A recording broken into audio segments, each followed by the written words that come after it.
Hello and welcome to chapter 240 of our streaming adventure.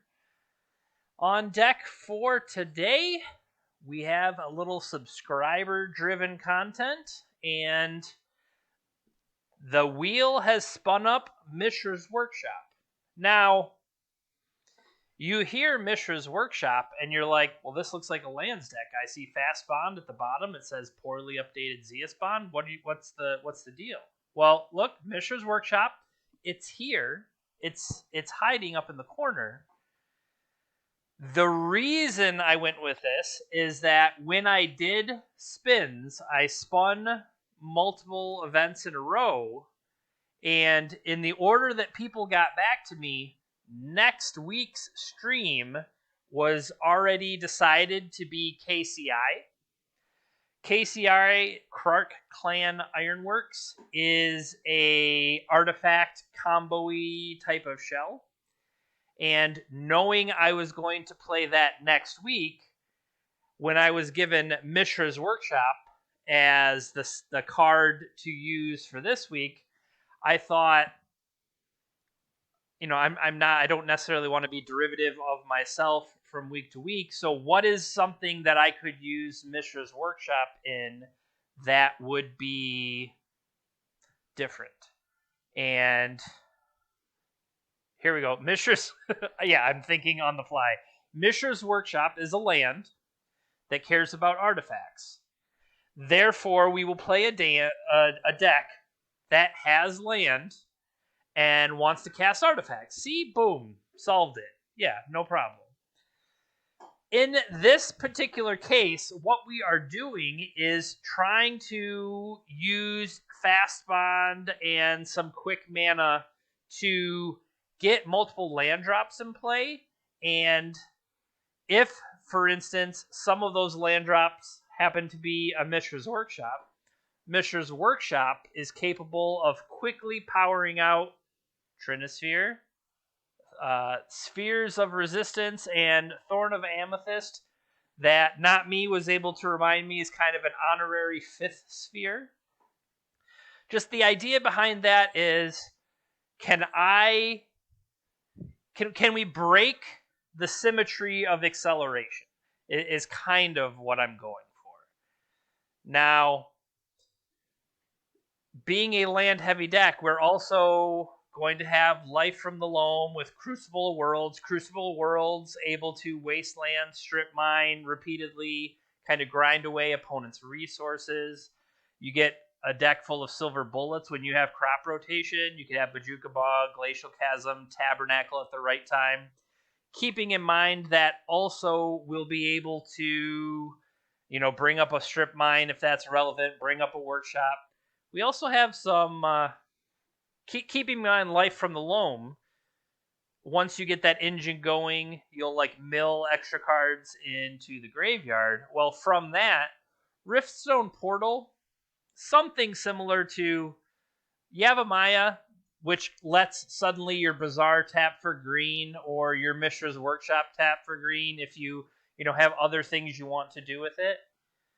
Riftstone Portal acts that way from the graveyard, so once you've flipped it over to Life from the Loam, it turns on that kind of Yavimaya effect for you. Also, there are some slightly under the surface combos. I've played a similar list to this in the past, and one of the things is we did normally well against Bazaar.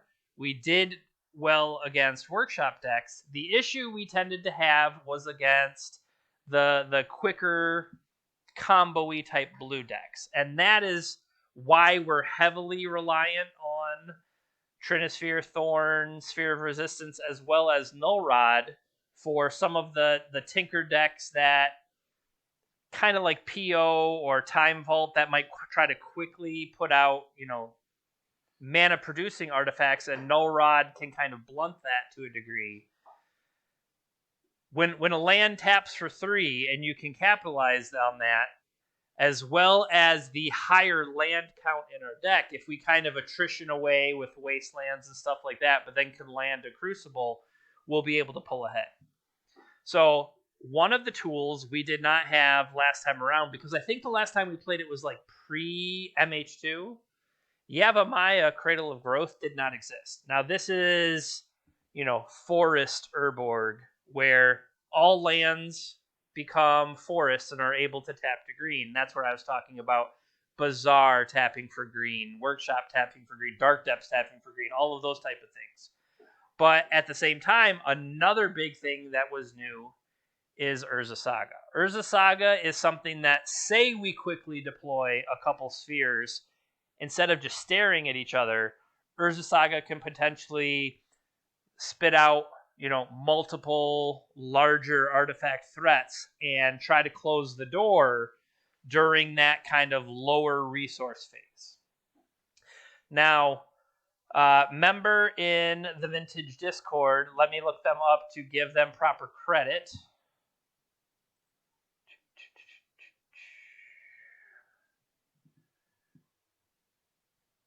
Shevek, Shevek. They said they have been playing this similar Ziasbond style post MH2, and they really like Valakut Exploration. Now, as a sideboard swerve for, say, graveyard removal, that we're not going to be able to do some of the, combos like that. Valakut Exploration, when you have Fastbond type effects that you're playing out multiple things quickly, getting lots of triggers off Valakut, or just, playing through your deck, it's definitely a powerful effect that I know I've appreciated in the past. So I think that, and knowing we're going red for that, kind of adding Pyroblast to our arsenal. I mean, it ain't the best, but it's definitely a step in that direction. So let's give that a shot. The other thing I've noticed when I've been playing a little bit more modern, companion ability to just put the card in your hand to have it as a pitch spell. My first version of this, I had Endurance as just kind of like an extra card, but that definitely has more use maybe in Modern Legacy. Like, you can target the graveyard of Dredge, but with all of our Wasteland effects and Bojuka Bog and things like that, I kind of feel okay against the Dredge decks of the world, so I'm okay losing Endurance, but at the same time, having that Kahira option to pitch, once again, low resource games, maybe that's a threat that can take us over the finish line. Or it's a pitch card to Force of Vigor. So, not sure how much it will come up, but it's interesting in having it as an option. So based on that, I can't really think of... Oh, there are infinite combos here. Once you have Fastbond and a way to replay things from your graveyard, you effectively have your unlimited land drops. You could strip mine all of your opponent's lands, just paying the extra life as long as you go. That also means, now we don't have a ton of fetchables. We have a single Misty and 4 targets. That's a little bit more of a nod towards the importance of red for Valakut Exploration. But something like a Misty Rainforest is 2 triggers for Valakut Exploration as well. But the idea, like, you can Wasteland yourself, or you activate Bazaar, throwing cards in the graveyard. Those can hop right out. Now, the damage you're going to take from Fastbond can stack up and be, quote, literally life-threatening, but that's where Glacial Chasm comes into play. Because if you don't take any damage, preventing all damage that is dealt to you, that means you don't take any damage. Fastbond is not loss of life, it's damage. Look at that. All right. Exclamation point deck in the chat. We'll bring up the deck for you if you'd like to see it. Otherwise, let's give this a spin. Let's see how we can do.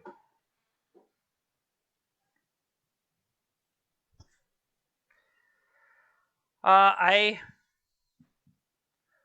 would say I don't necessarily feel like we're going to, take over the world or anything, but I do like this deck.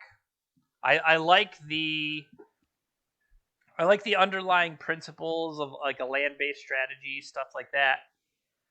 But I don't know. I guess we'll have to see whether a lot of it's going to depend. Hey, what are our matchups today? If we play Dredge, 5 times, maybe things will go our way. But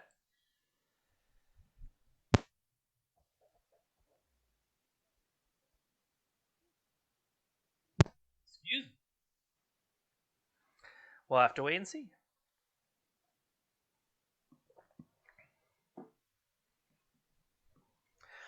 Do quick shout outs to Swish Gaming, my team that I am a part of. When I am done with my streaming content, I take the videos and post them up there later.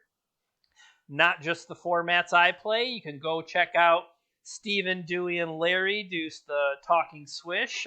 Steven streams almost every day playing a variety of formats. And there's also, I believe, Adam gets his content on Sundays posts, so mine go up on Saturdays. If you are watching on Swish, come check me out live on Twitch. You can find me at jpintermtg. Make sure you like the videos, subscribe to Swish Gaming. If you're not following me here at jpintermtg, please consider doing that. I would greatly appreciate it. And if you really like what I'm doing, you can go ahead and use your Twitch Prime, or if you want to shell out a couple dollars and subscribe to the channel, we will put you on the wheel. When you get spun up, you can give me a single card, an archetype, a format you want to see, or I'll work with you a little bit, and that's what brings you content like today. Someone says they want to see Mishra's Workshop, and I play Mishra's Workshop. Hopefully they'll enjoy this. But definitely, like I was saying, next week, there'll also be Mishra's Workshop, because we will be playing Cart Clan Ironworks combo. Alright. I don't know if I can stall for any more time. I've done like multiple of my pitches. What else could I talk about? Talk about the weather.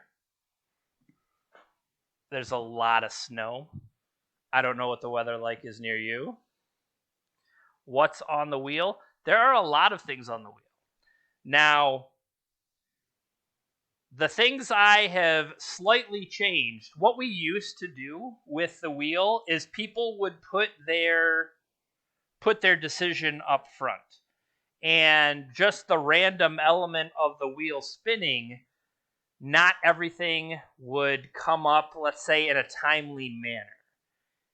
And there was something that, especially during some of the flux we had there, something would be spun up on the wheel and it had been banned, or things like that, and it was really a little frustrating. So the change I made was to just put the subscriber's name on the wheel. So then once the wheel has spun up and the subscriber gets their opportunity, it's then I would go to that person and I say, okay, Burt Reynolds, what do you want to see? Now, had they told me, a month ago or whatever, maybe that month has passed and they no longer want what they put then. And I feel like it's a little bit better. It's a shorter lead time, but that makes it a little bit more timely. With once we put the content out, it will be closer to what the person wants to see. Because as of right now, I have spun up the next 4 weeks worth, and I think I had put it up on. I think I put it up on Twitter originally, and then after that, I didn't have all the information. So this week, we've got Mishra's Workshop. Next week, we have KCI. The third week is currently to be determined. Alex still has to 100% decide what that he wants to see. And then January 26th, the plan is Green Sun Zenith. So,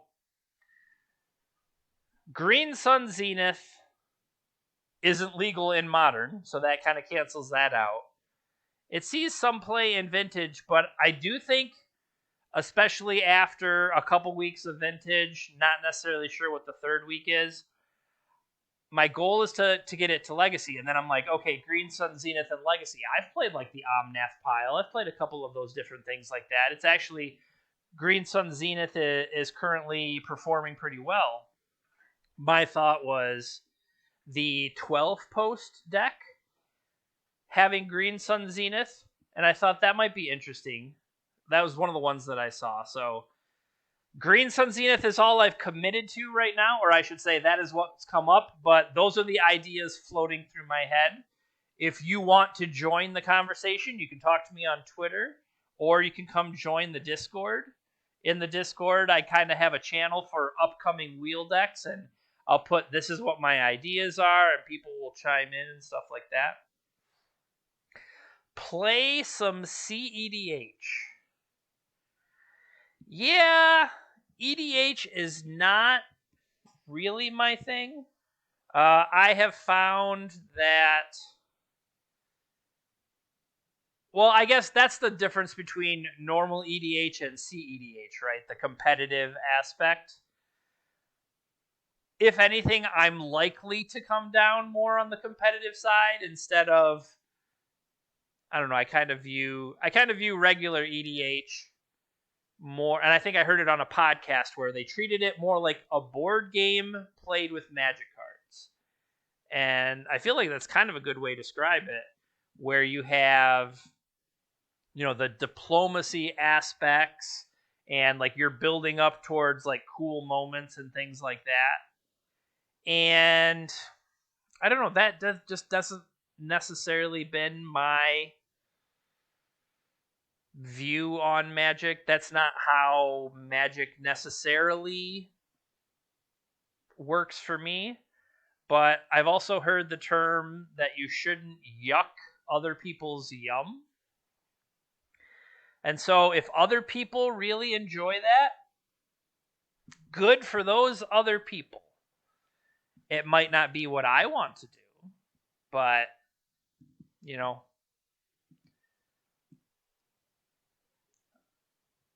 I'm sure with the right group of people, and I feel like that's a lot of games in general, that if people have the same kind of mindset, that would be maybe more conducive to, that, what's the term? You're supposed to talk ahead of time and make sure you're on the same wavelength. But if you're on the same wavelength about, hey, we're all rule 0, there you go. I knew it was something and I couldn't think of the term for it. But if you all agree, hey, we're all going to play insane combo decks and try to kill each other as fast as possible, and everybody signs up for that and everybody's cool with that, well then, now you're pod racing. And I feel like that's more fun than the one person that decides, they have... I don't even know, because I can't remember the last time I tried to play a pod of EDH. Honestly, I think I tried it once or twice, and it was just the case of, oh, well, we probably need to kill him immediately because he's a very competitive person. And that's something that happens in multiple games I play with JP's wife. It doesn't really matter what the game is if there's any element of... What do I want to say? So, like Werewolf. If you've ever played Werewolf, JP's wife will immediately kill me on day one. Regardless of any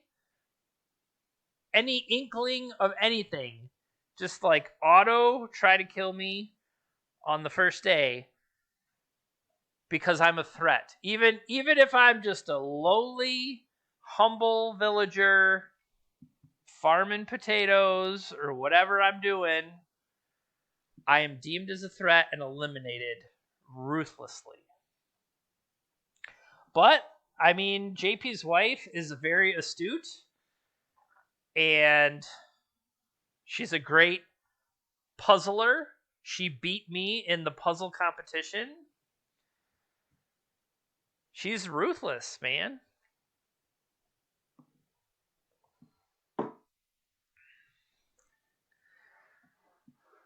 I'm sure this is exciting as we wait for the vintage opponents to just roll on in. I unfortunately have a feeling our matches might not last as long as the actual time waiting between rounds, but that's why I'm so entertaining as I run out of topics to talk about. But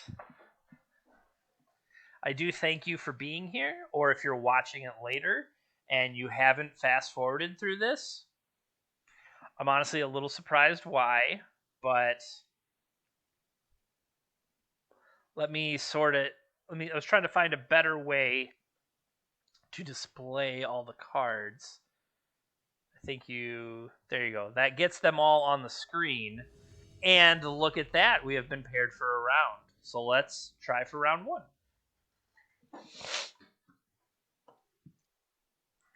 Wow. Out of retirement, Brian Kelly. Maybe not retirement. I haven't seen them around in a while. But best of luck to them. They are playing Luris. We are playing Kahira.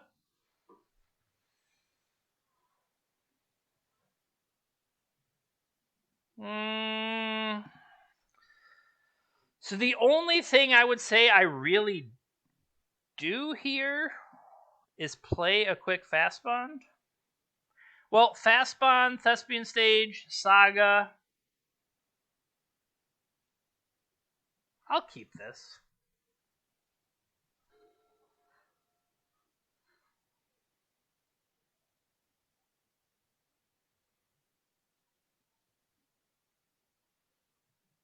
Sure. Okay.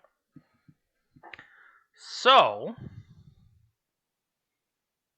if I were to Fastbond to start...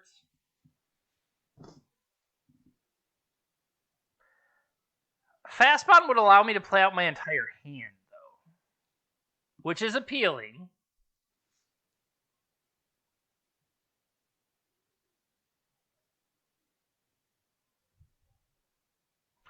I kind of like the idea of, okay,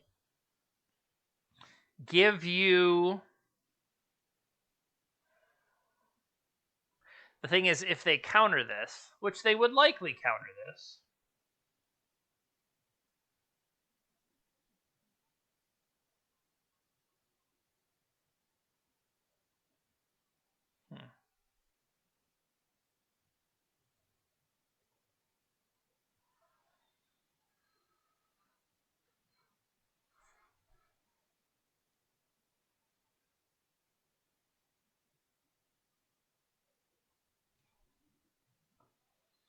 come on, let it... Oh, it let it resolve. Okay, so...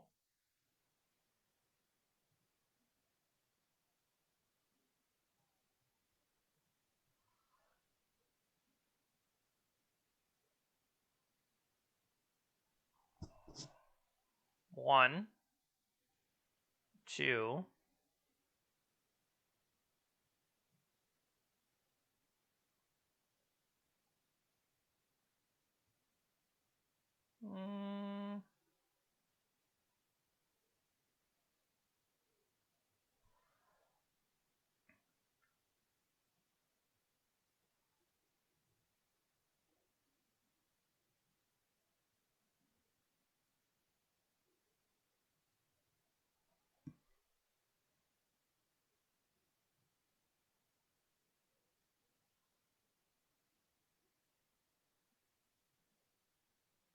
I guess the question is, do you Tundra that, or do you waste him? But I don't think I want to waste him. I would almost rather start... copying.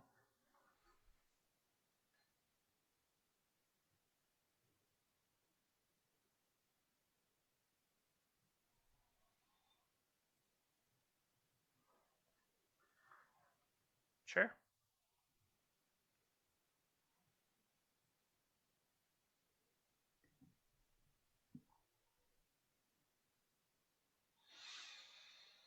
Mm-hmm. Yep. Cards I don't have.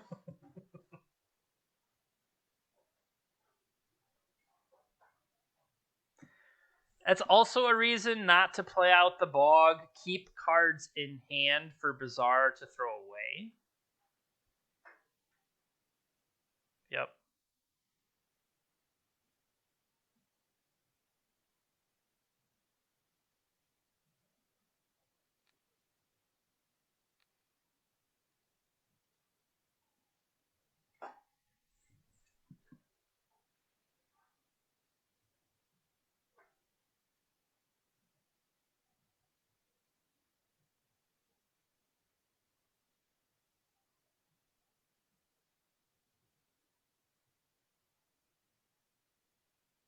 Hmm.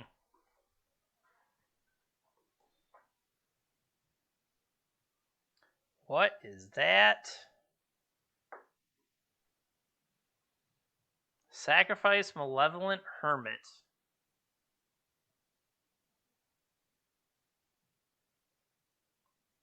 Okay.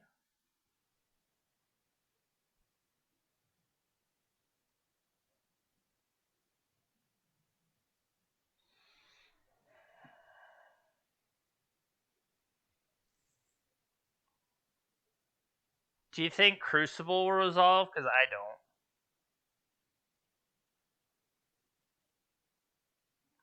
Big box, no whammies.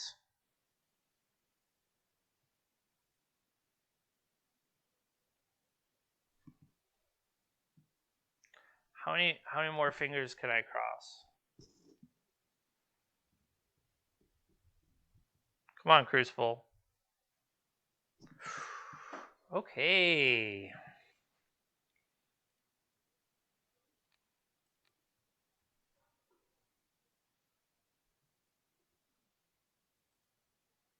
Play a Saga.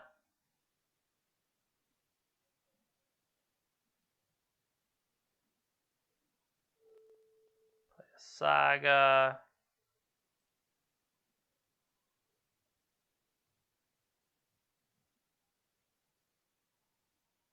Play a Workshop. Okay. Pass turn.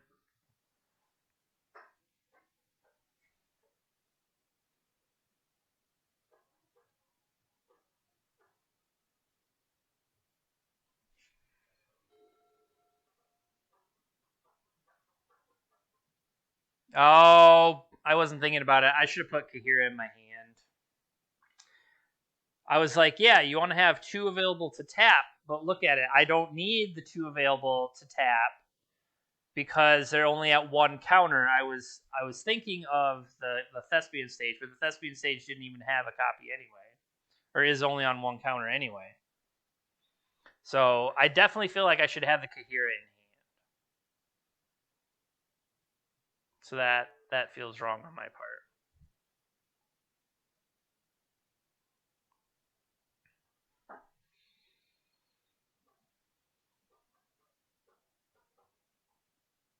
If nothing else, the Kahira in my hand is 1 more card to throw away to Bazaar.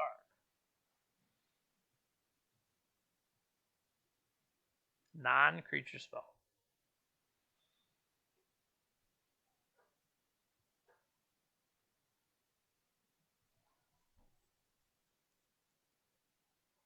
Yeah, that was just a wasted opportunity last turn.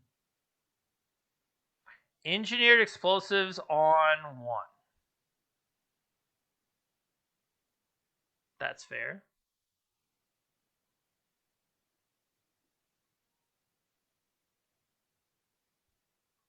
I just take Fastbond out of play, but I feel like the damage from Fastbond has already happened. Oh, their own Saga. Fair.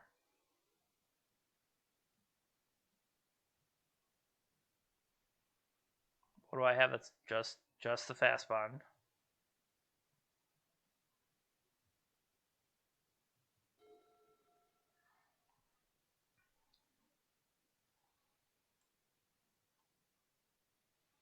That one goes to 2. That one goes to 2.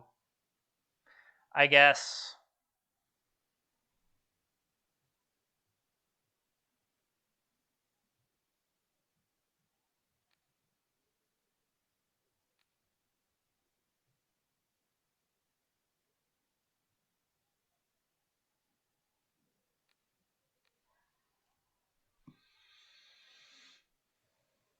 Two and activate. 2 and activate.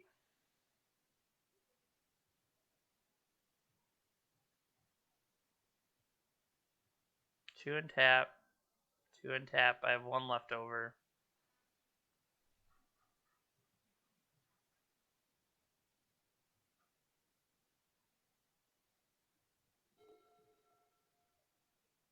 I guess the question is more, how do I... There we go. Turn Urza Saga into a basic.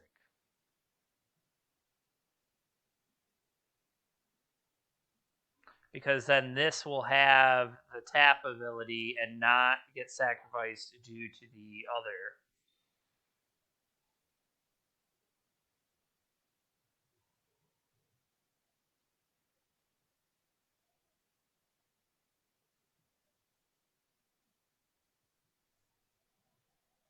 Actually, no. Let's make...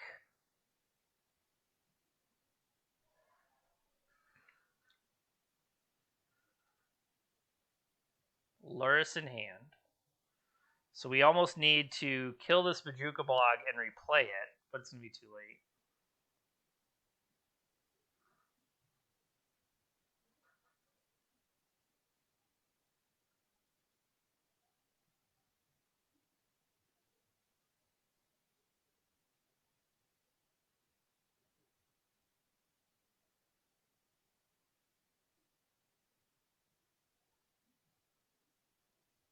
Wrong. Green.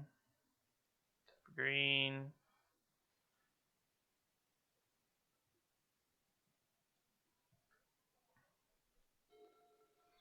Okay. So...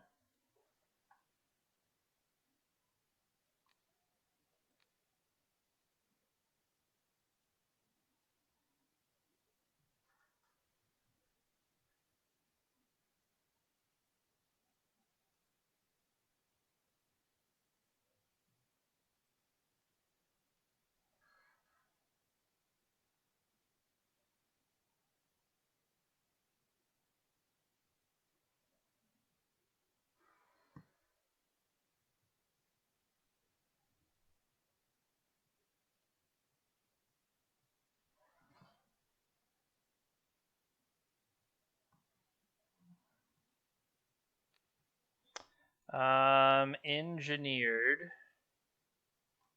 explosives.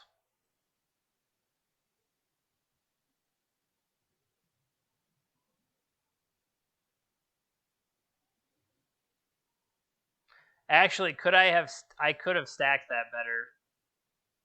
Yeah, I could have stacked that better.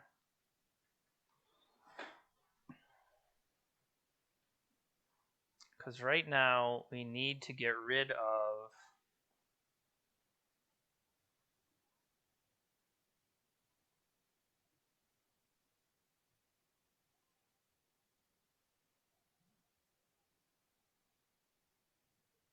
How do I get...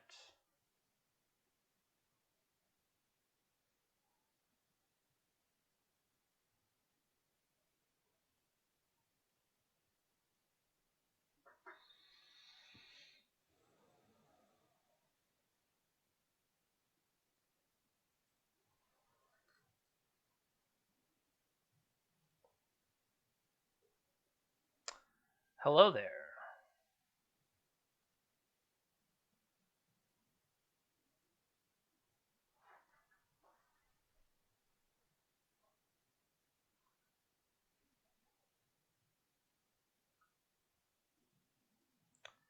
We'll pick that one up.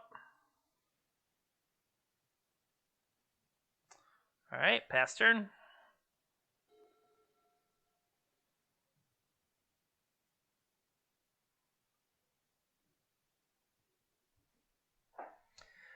Hello, Slasher.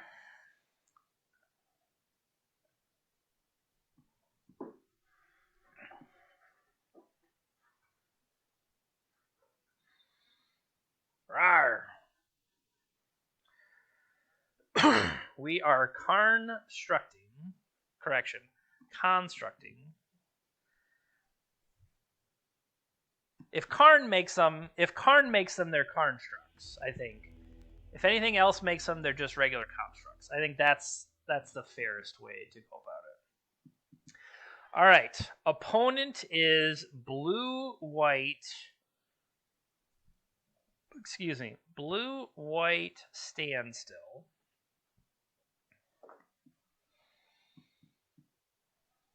Pyroblast?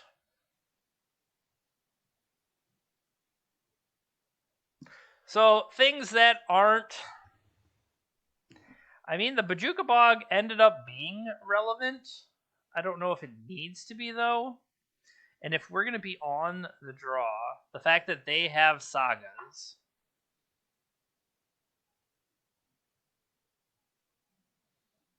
Alright, I think we can look at Tabernacle. I guess, what all do I really want? I think I want the Pyroblasts and the Valakut Explorations.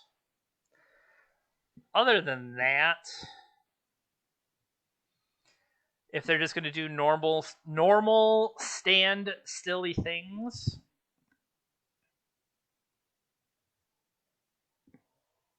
like, yes, they have Moxes, but that's not where we're trying to make use of it.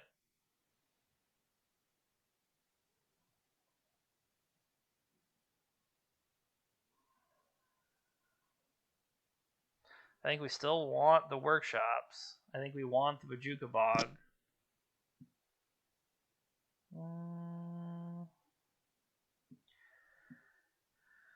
I mean, I could see Glacial Chasm being relevant if we try to Fastbond combo again, or if they get quick, Urza Saga stuff.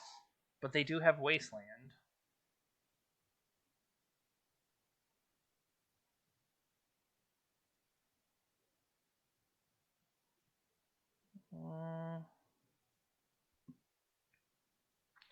Could probably trim.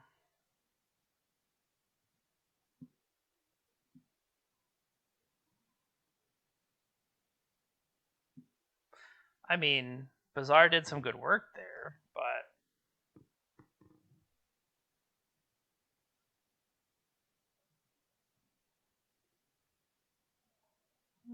maybe one of those. It is a green source. I don't necessarily like cutting a green source, but it's the fact that I expect it to potentially go longer. And it's effectively a dead draw once I already have some.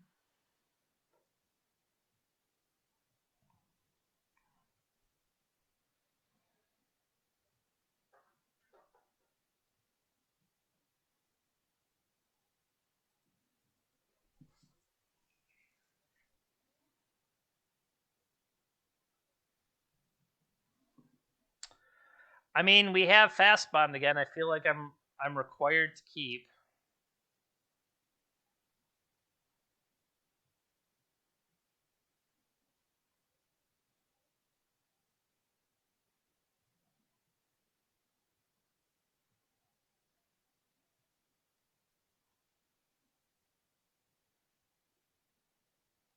It's literally the 8th card in my hand. I'm just going to put it right there. Yavimaya, Fastbond. If we can hit one other land to allow us to deploy a Thorn.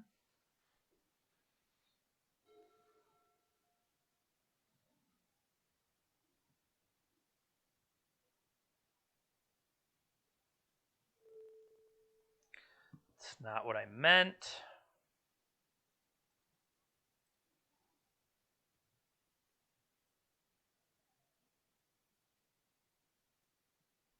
Mental misstep. That's just rude.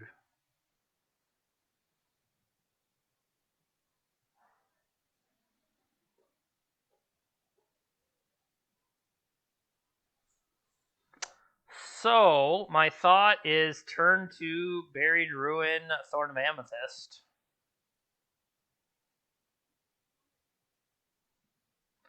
Yeah, this is the problem with the silver bullets. They ain't great.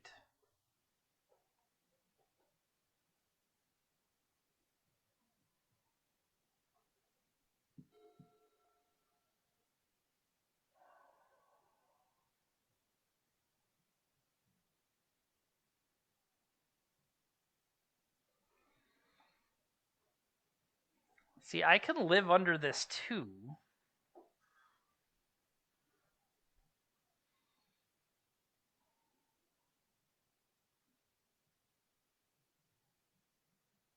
If their plan is to Urza Saga.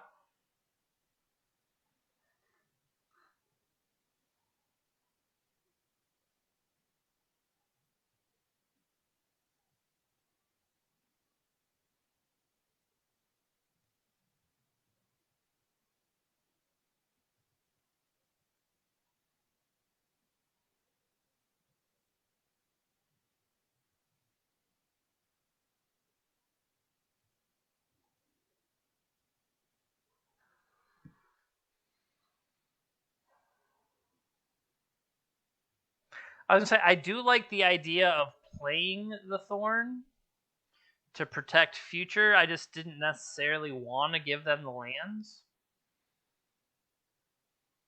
Maybe that's wrong.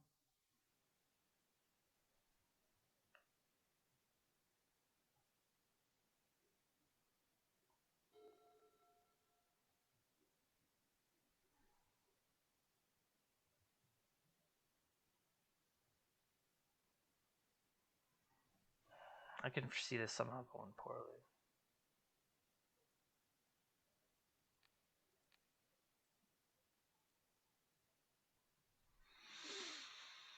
All right, we'll see if that worked out. I don't know if I necessarily expect it to because they'll be able to get a couple 2/2s, and then no, it'll pop. It'll become. They go get a pithy natal name Urza's Saga, and then that would be bad for me. They spit out another one here, and then tutor up. They could go get a Mox, but I would expect something more like a pithy needle. And then I'm behind. Maybe I needed to play the Thorn. Because in the same situation, so I've deployed Thorn. They have multiple cards. You know, this is still, quote, bad.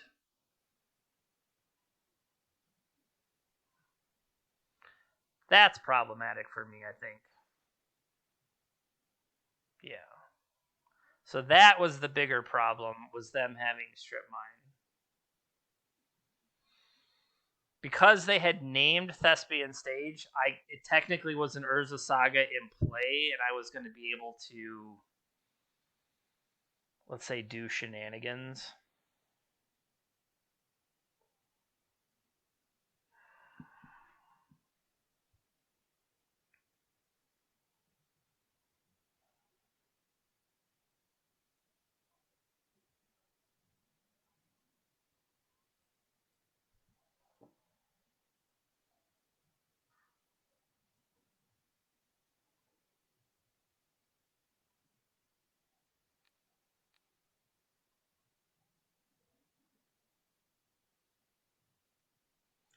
All right, so even if I kind of get back online, Glacial Chasm has me pinched.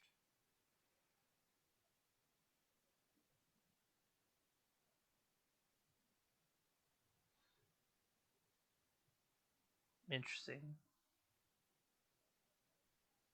Soul Guide Lantern. Soul Guide Lantern's a good one, especially when you have Urza Saga stuff already. Bam.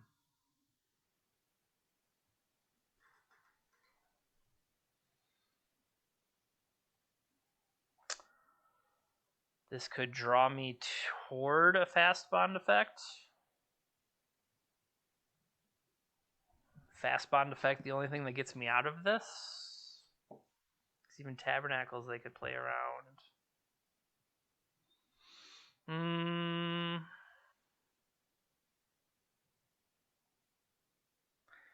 If I play Bazaar, I'm taking away Glacial Chasm as an option. Then I'm just dead. If I play Glacial Chasm, I can't cast anything else? Correction. I can cast something, but they might just Soul Guide Lantern me. And then on my turn...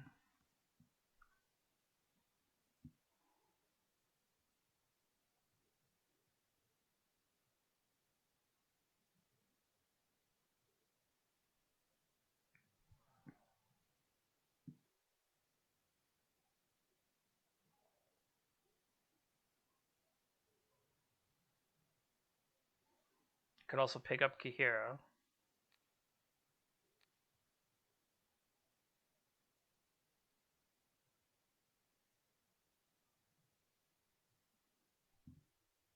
It's worth a shot.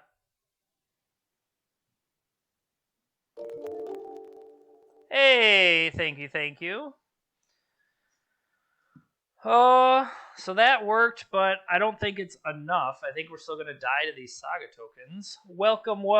We are playing some Vintage. I am playing a kind of combo-y lands deck with Fastbond against my opponent's Standstill deck. Standstill with Urza Saga versus, I don't know, a bunch of lands with Urza Saga. I guess Fastbond Urza Saga versus Standstill Urza Saga. And I'm up one game, in the middle of dying in game 2, I should say. A Foretold card has entered the exile. I literally have no idea what a Foretold card could possibly be. Yeah, quite literally no idea. No chance. Yes, I will pay the 2 life. Now the question is, do I dredge? I would have to say, no, you don't dredge, because I don't want... I'm going to say, I needed to find... Now, the problem here is Misty Rainforest is a pay life versus a damage thing. Damage would be stopped by Glacial Chasm, and I currently don't have anything red. Misty Rainforest could get me a Taiga, but it would literally put me to no life. No, that's not true. I just don't pay Glacial... Yeah, that's what I do.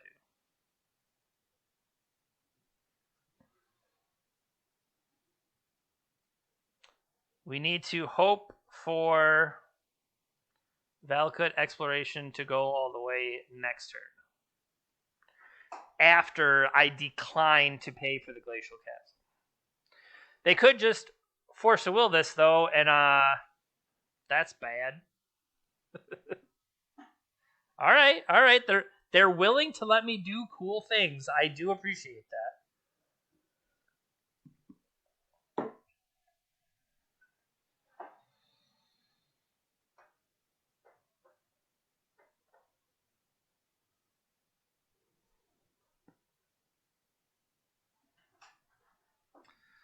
What do you got for me?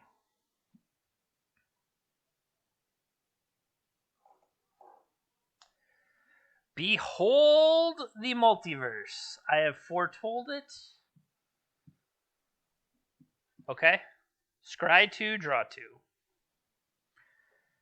Vintage playable. Behold the multiverse. I mean, they have 6 cards to my 4, but I'm pretty sure their 6 cards are just better than all of mine. And then, once again, the fact I'm already holding a Life from the Loam means I don't need to mill the Life from the Loam that's over there. Or I should say dredge the Life from the Loam that's there. Just kind of We need to hit something useful. We need a Fastbond effect, a Crucible effect. Got a lot of requirements here of things I need, and my opponent is a blue deck with 6 cards in hand. That just it doesn't seem like it bodes well for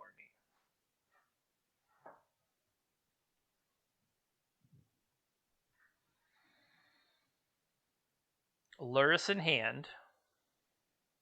They could cast the Lurrus. Lurrus in play. They could sacrifice Soul Guide Lantern and replay Soul Guide Lantern.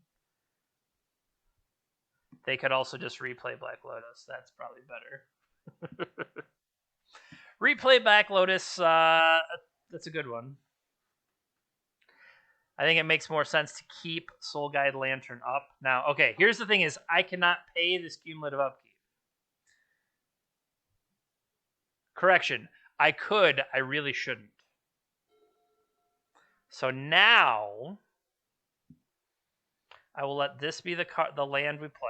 Whenever we play a land, Valakut Exploration will trigger. We hit a Mishra's Workshop. So now we need to draw some cards.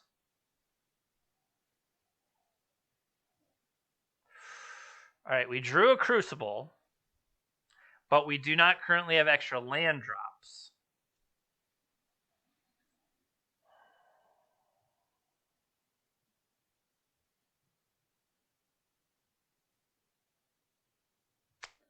Not having additional land drops means we are dead. I mean, it's pretty much that simple. All right. On to game 3. We will be on the play here. And seeing what we saw from them, they have Pithing Needle. I mean, Force of Vigor is able to maybe wipe out multiple threat. It can kill a Urza Saga. I mean, that's not nothing. So there's at least one. Additional green card, extra Fastbonds in hand or anything like that would be able to be pitched for the Force of Vigor.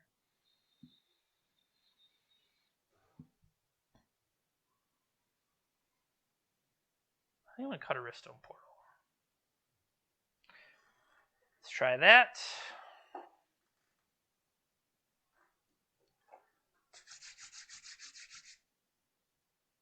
Yeah, Null Rod, I don't feel like Null Rod fits there. Now, so far, each of the first 2 games, I've kept on the strength of a turn 1 Fastbond.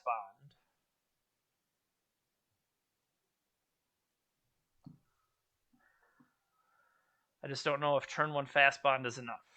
All right, here's turn 1. Turn 1 Fastbond into a quick Sphere of Resistance, 100% keep.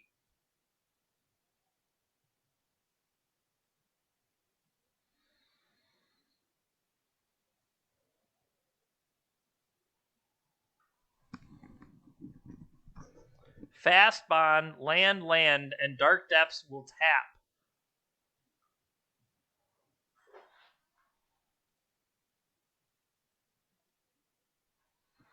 For the 100th time, is this allowed? Okay.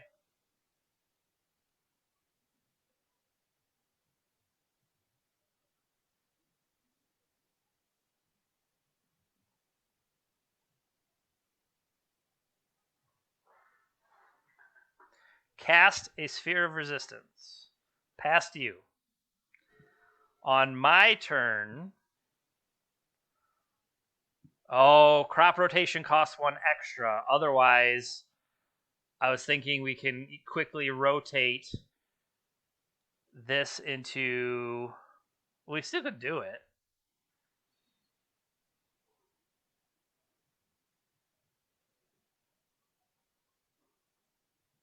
Okay, so they have Counterspell available.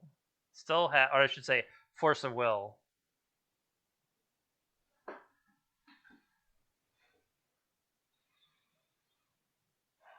They still have Force available, or Mental Misstep.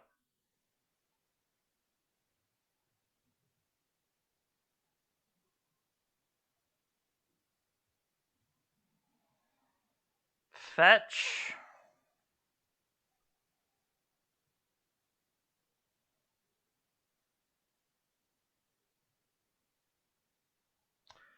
I could also put Kahira into my hand, upkeep, pitch, and kill their Urza Saga in a land. I could do that. I could also green and 1 rotate.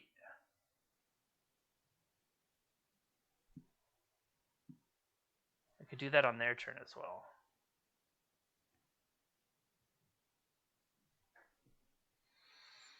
I'm just thinking through permutations of what I could do and whether it's worth doing.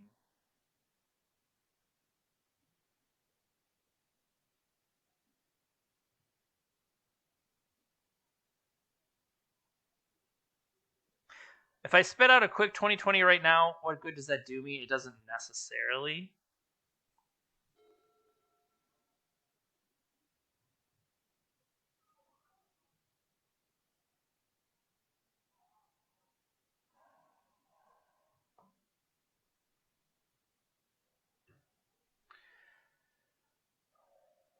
If they do something like tap out, I could also go for it end of turn.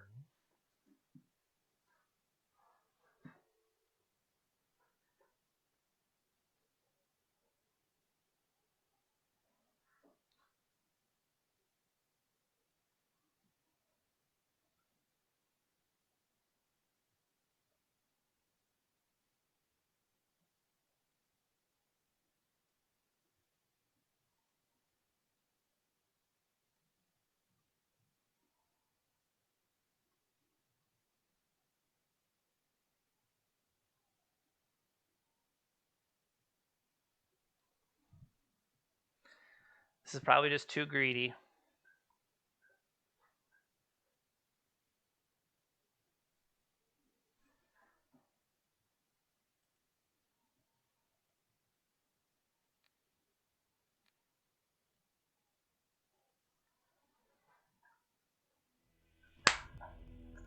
It was too greedy, but guess what? Sometimes that pays off.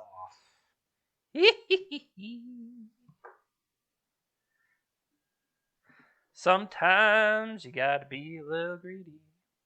That's just a song for all of you out there. Whew.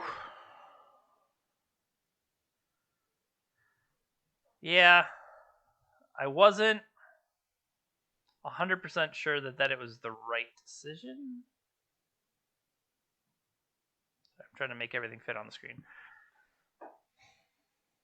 I don't know.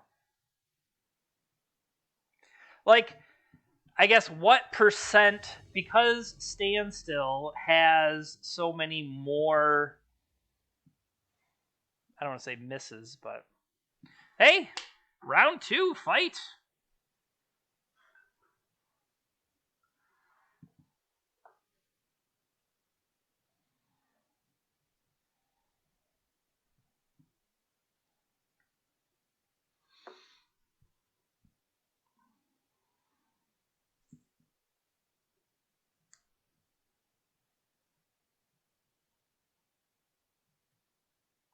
Oh, you can.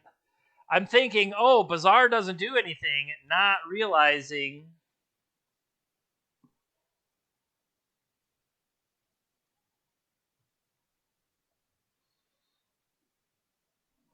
Not realizing that with the. Now, this definitely looks less impressive with. I don't know, we're still going to be impressive here.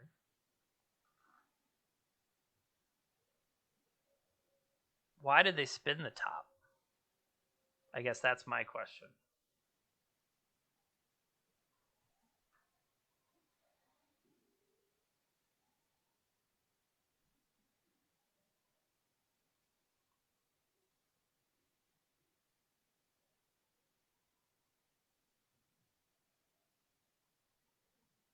May I play a Fastbond?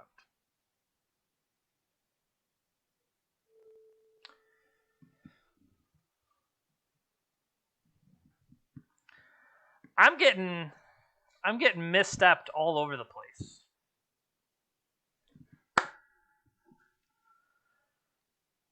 The question is, are they PO? Are they Tinker? They could have Upkeep Sensei topped. They did not.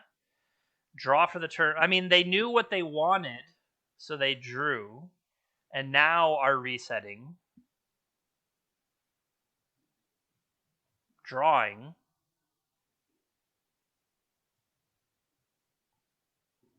Night's Whisper, redrawing top and one other. Saga. Top.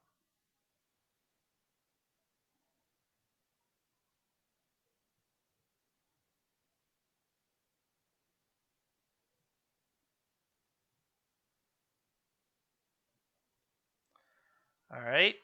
Let's start deploying pieces to slow them down.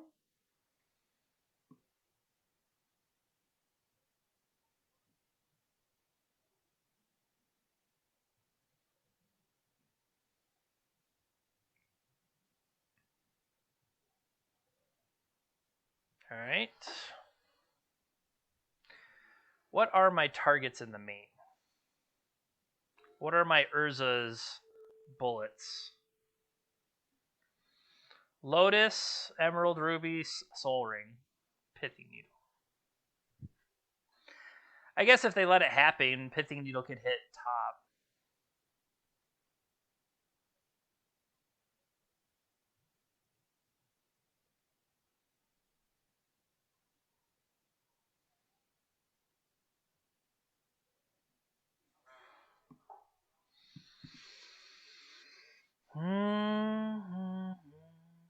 Now, I don't know. Their sagas are going to be bigger than my sagas. That's for sure.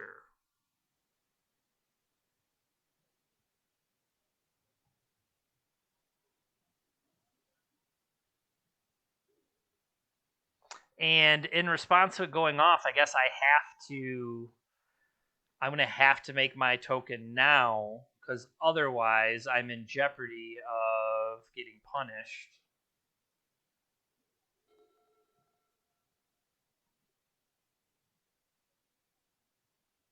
Yeah.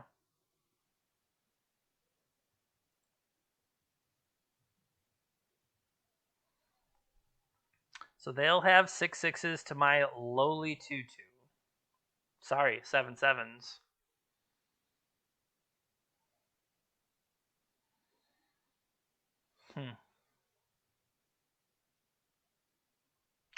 Unblockable off the key.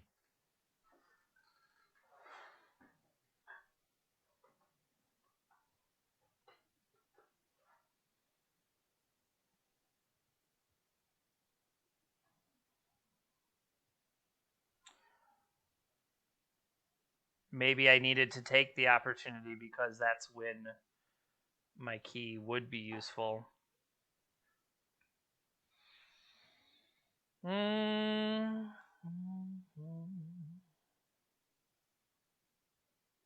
They have 3 cards left in hand. Do I have to wait and use crop rotation to be something like Tabernacle?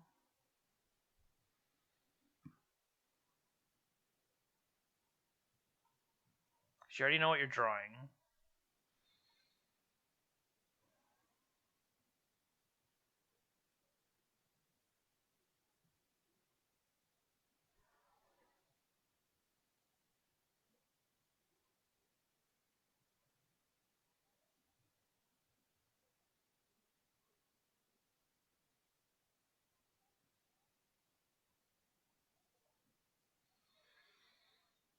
Good Soul Ring.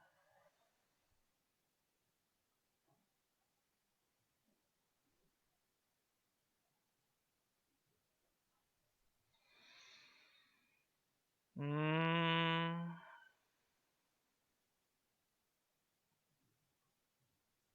2, 4. 2 to activate, and I can still make another. That would cost 3 to play, and then I don't have the additional. But we're getting there. I'm making mine bigger, 5, 6.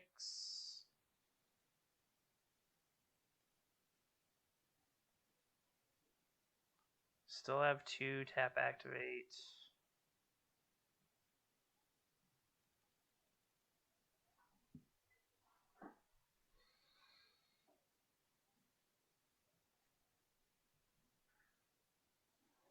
No attacks.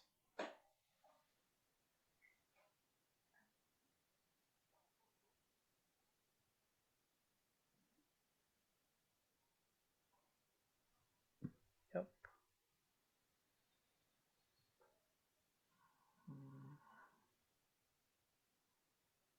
If? No, because I would tap out to do it.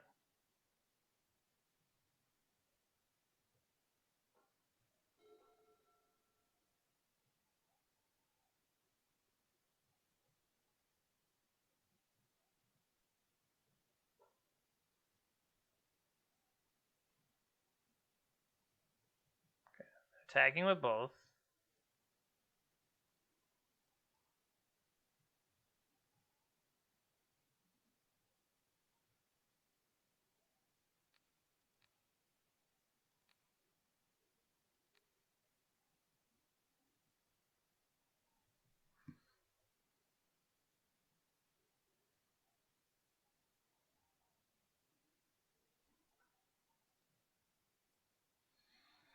So they've got some fetch lands. We could have had something like a Maze of Ith. How hard is it to play one Maze of Ith in your like 34 land deck? 3, 4, 5. What is this? Tinker. Okay. Time Vault.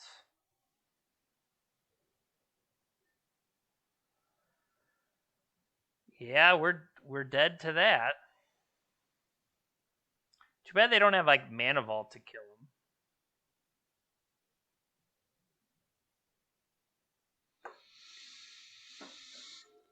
Give their creature unblockable. Hardcast Mox Opals. Are they going to let me block?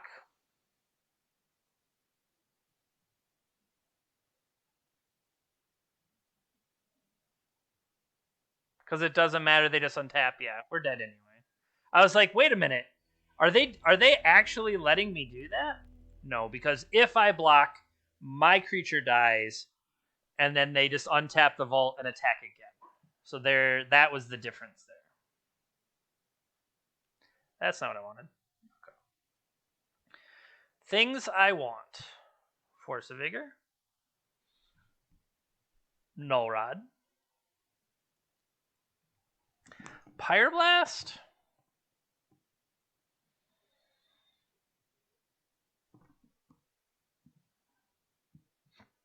Maybe Pyroblast.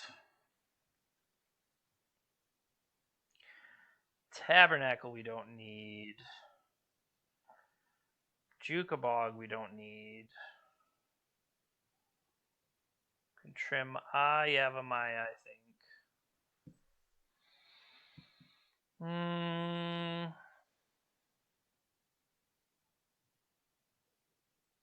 Probably trim a Dark Depths.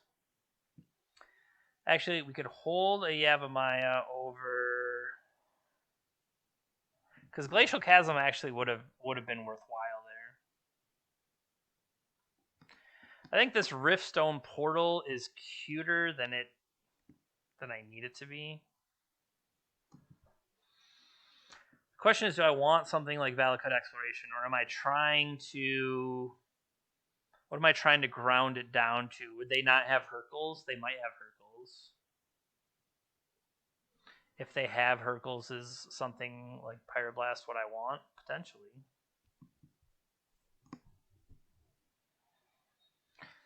Fights Tinker.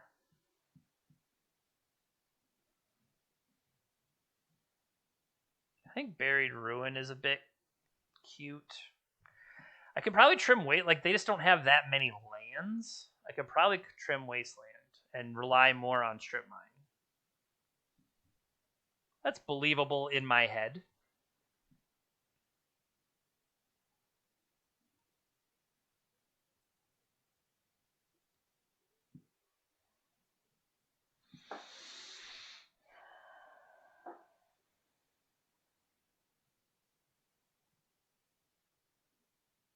Turn 1, Lotus, Null Rod Sphere. Seems good.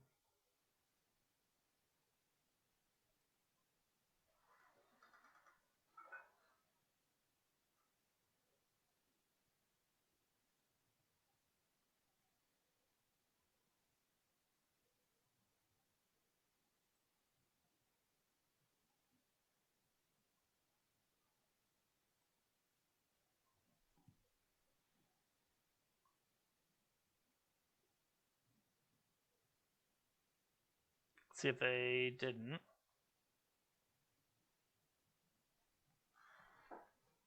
Pay 1. All right.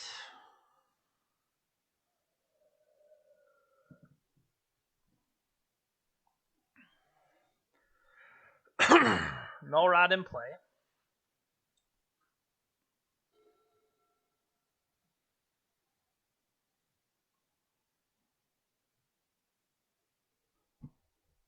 They have Probed.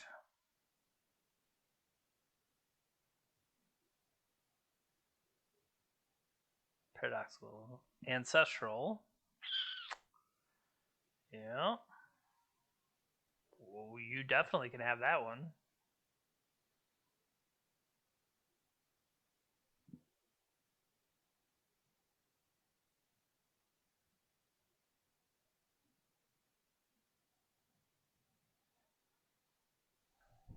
One more, and we can get Kahira into hand. I really don't quite understand the Mana Crypt play there. Are they building up to tinker the Mana Crypt away? Maybe?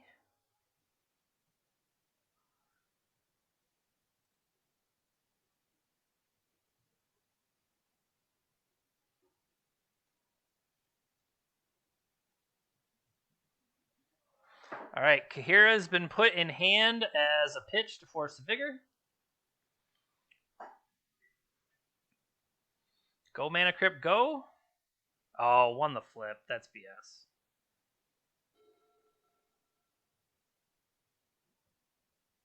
That's a reason to have it. Karn the Great Creator. Okay.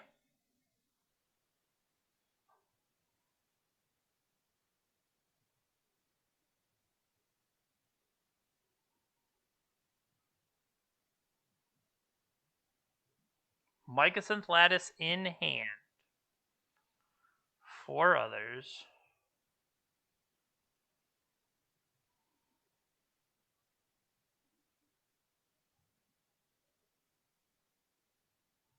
What's the game plan here?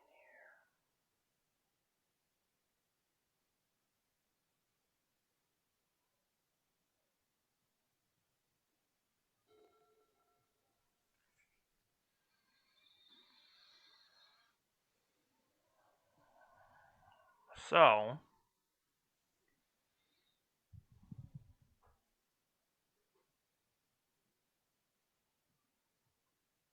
two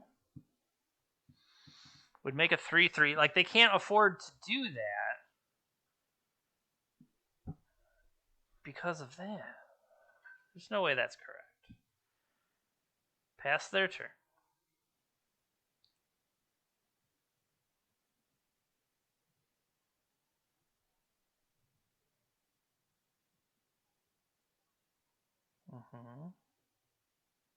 Lost the flip.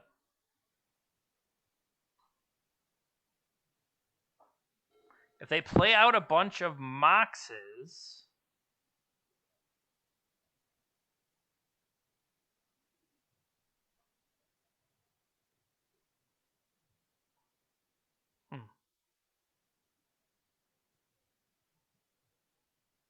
I guess when Saga turns into a source, Karn's going to be able to mess with it. All right, they're going down to 1.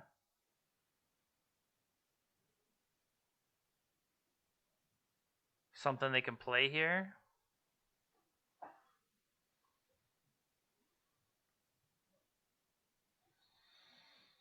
Pithing Needle. I'm going to respond to that. Do I respond to that? Yeah, I got to respond to that. Am I playing into Tinker?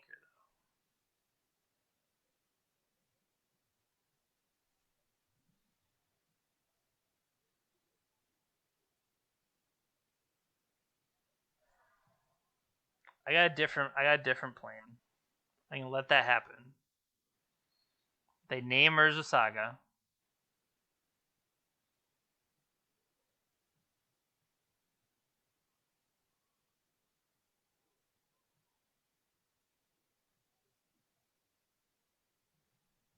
End step. Now, see, that's the thing that I probably messed up is I needed to.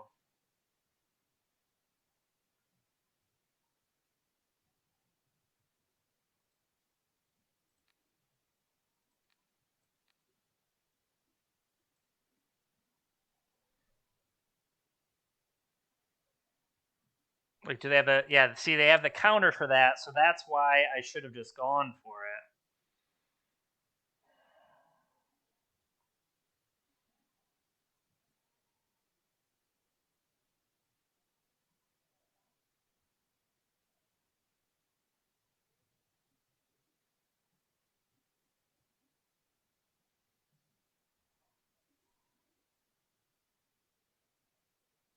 One, two, three, four. Yeah, that's where I got too cute.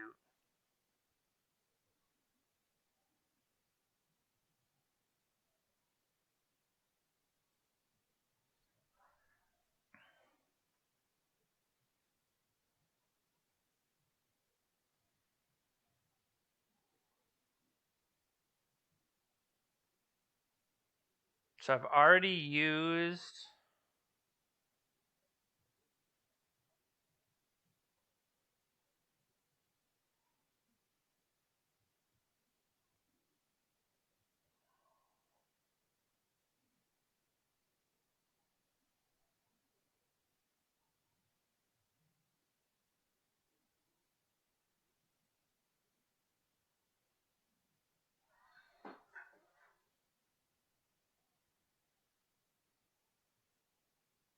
Go get Soul Ring, just so we have more.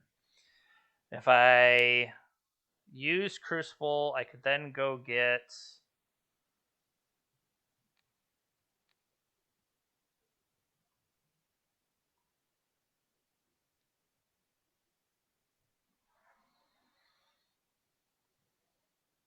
Okay, move combat.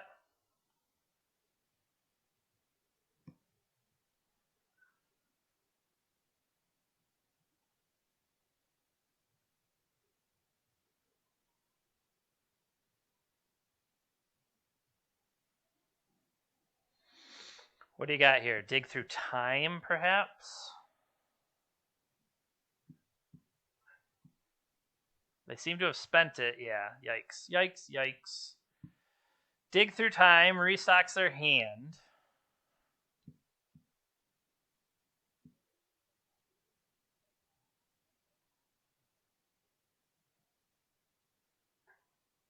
I think I got too cute with this. I think I got too cute with that.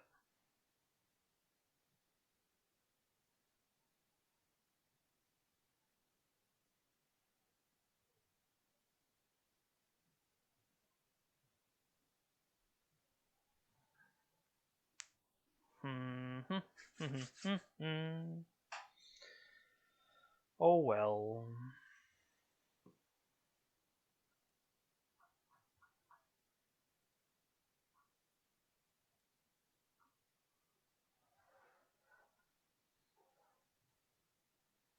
They have elected which cards they want.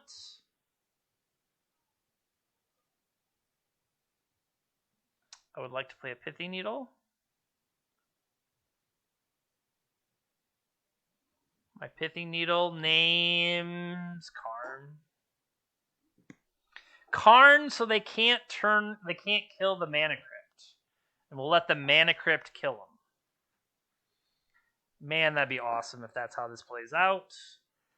I'm also worried of getting Hurkyl's recalled.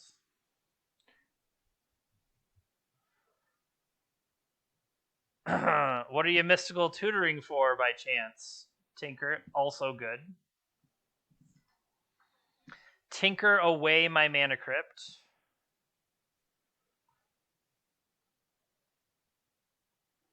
That Mana Crypt has been MVP so far.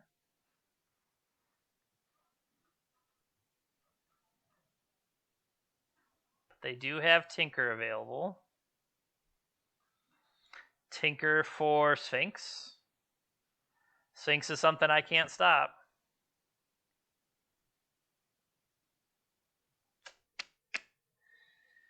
Yeah, we definitely should have Maze of Ith.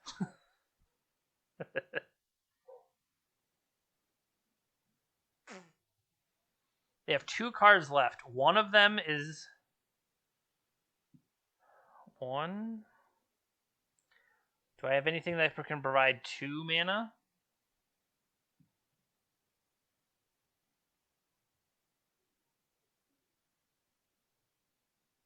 Yeah, we're not dead yet. You can still... Can I get 2 mana from any land? 1, sacrifice 2. You get Tabernacle, make them pay for Tabernacle for a little while. Tie up some mana for them.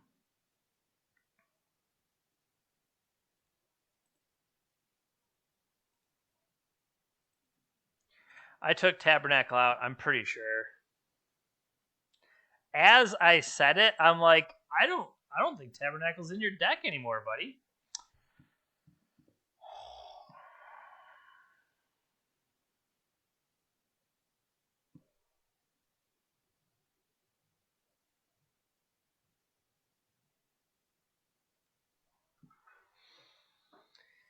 Oh, sometimes you crop rotate for the Tabernacle that's in your sideboard.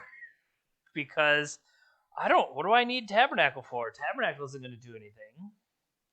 Maze of Ith, I think, could be worth considering.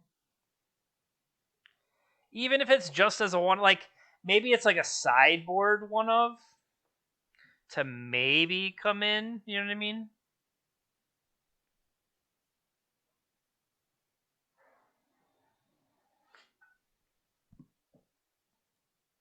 Like, we're not dead yet.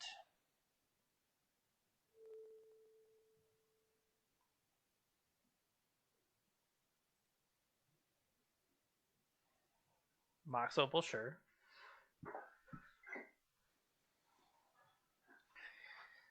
Can we...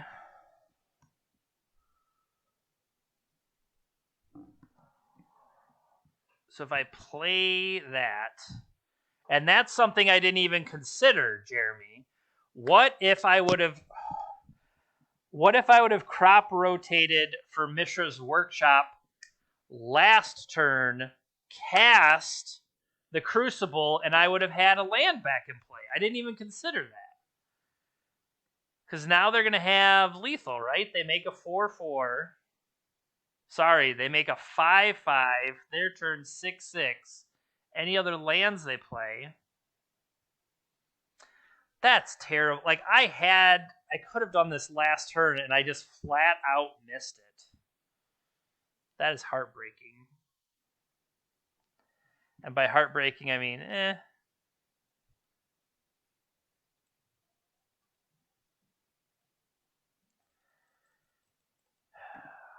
So, I guess we could still potentially draw to Glacial Chasm.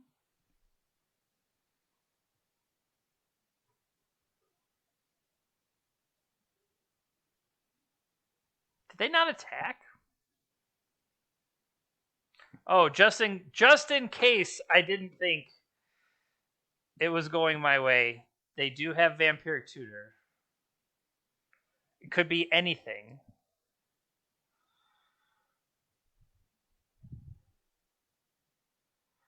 I thought it was going to be cool if they accidentally pay for the Time Vault. Floating a green. Black Lotus they can't cast. Or no. Oh, sorry. Urza Saga got the Black Lotus.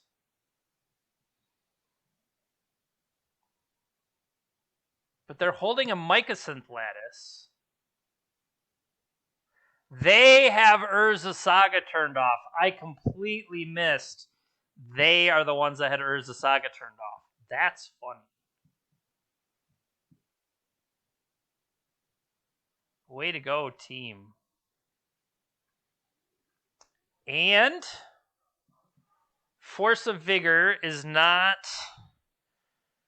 Force of Vigor doesn't do it.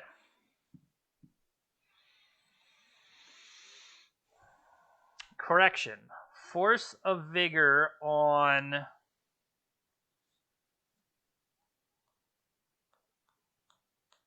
Pithy Needle Time Vault.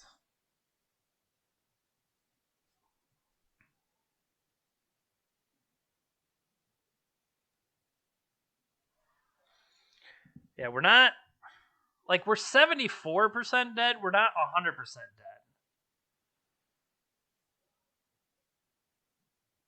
That's the thing. Like, we're not all the way dead. We're most of the way dead.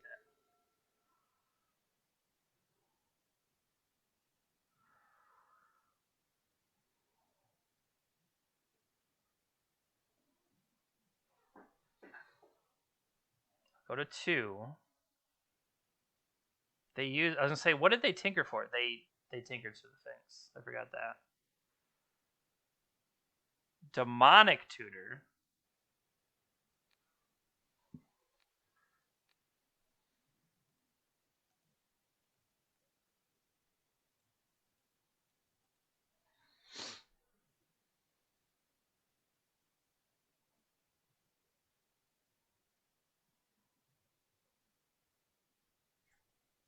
Okay. So Urza Saga has been turned back on. They got a mystery card. Okay. So I need the one of Dark Depths that I don't have, and there's nothing I can do about it. So we're dead. Yep, we're dead.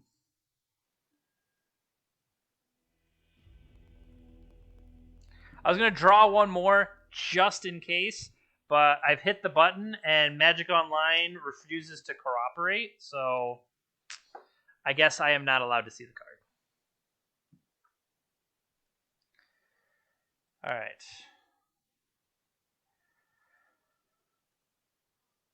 As quickly as that last one went, I'm going to put this up on the screen.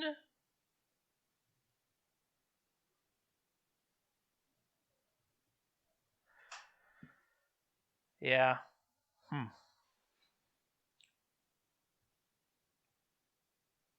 this one go?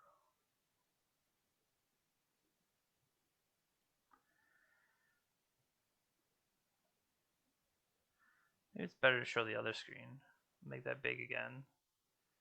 But if I take that off, this is the other version of the deck. I don't know, is that really any better? Because I feel like these edge cards are cut. You can read Thespian Stage though, right? Okay, so you can see the final cards. I am going to take a quick... I was going to say commercial break. I'm not going to play any commercials. I'm just going to run to the bathroom. Be right back.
All right, so like I ran back and I legit was like, "Oh no, I'll have been paired for a match and someone else will be frustrated that they thought they had a match and then didn't." And nope, we're 7 minutes deep in the queue. So I am currently wondering if I will reasonably finish our rounds today. I guess that is a drawback sometimes of what do I want to say. The league overall, if we look. Currently 114 active players, which I feel like is decent right now. 114 active players for Vintage. But if we were to go look at, say, modern leagues, it doesn't tell me, but I'm pretty sure the number is more, but I don't know. I guess I have to be you have to be in an active league for it to tell you how many active players. I mean, I guess whatever. I guess that's fair. But even just looking at in modern, trophy leaders are sitting in the 40s right now. Go Aspiring Spike.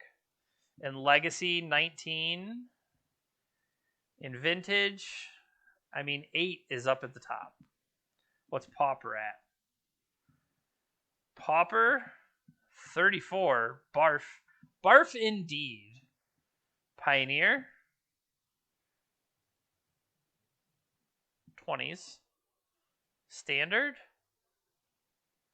Does anybody play Standard? 16 trophies. Okay.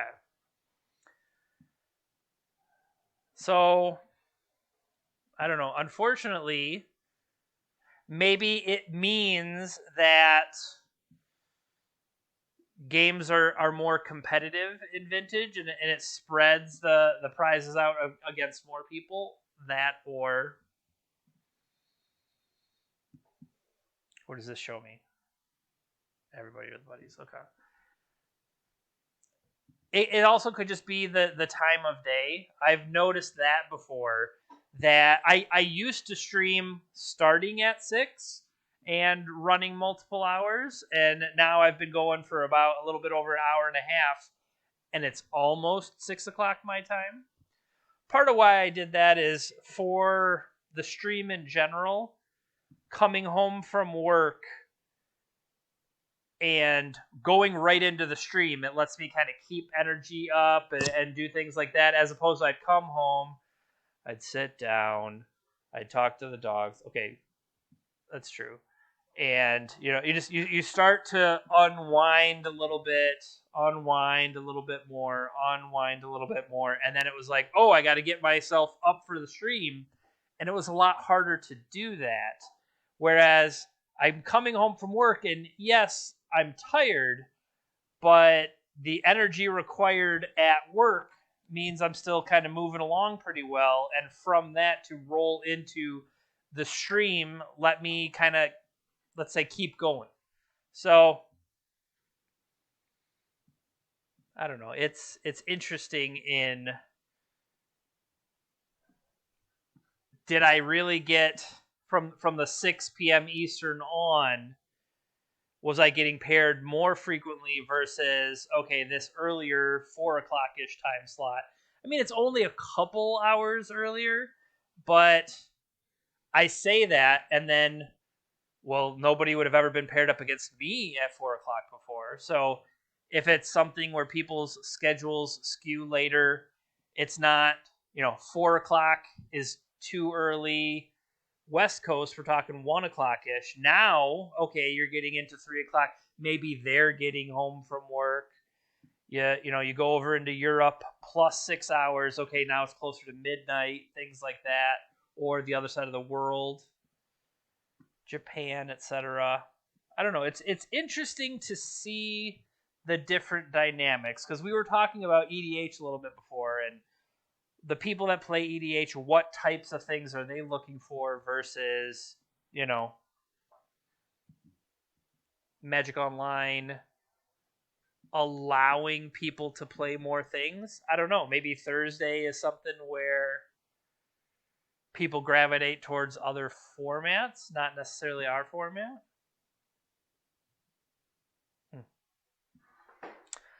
Well, I'm staring at the time in queue and watching it tick up, and unfortunately or fortunately, I can smell JP's wife cooking dinner, and it's right there. That's where the kitchen is, and it smells really good. Now, dear JP's wife, are you in the chat? She is not. I don't know. Like, part of me wonders, does it make sense to could I walk away, go eat dinner, come back, and maybe still not yet be paired for the next round? Or, should I don't want to say. I think what I will do is I will give the queue timer up until 20. If we get to 20 minutes without having found a match, I think that might end the stream for today, and then based on that, I can try to fit the other couple games in, and I'll stitch it together for the purposes of the video later, but, maybe find a time to sneak in those other games. I don't know. I kind of wish we can, get it all together at once, but that's just a symptom of how it works. That maybe nobody else is ready to play Vintage right now, or the time they're spending on Magic Online, they're playing the modern queues, or what they want out of Vintage right now is Vintage Cube, which, shout out to JP's wife, maybe they're doing stipulation drafts where the wife drafts and then the husband puts the deck together and manages to go 2-1. I've heard other streams do things like that. Or my own stream. But, yeah.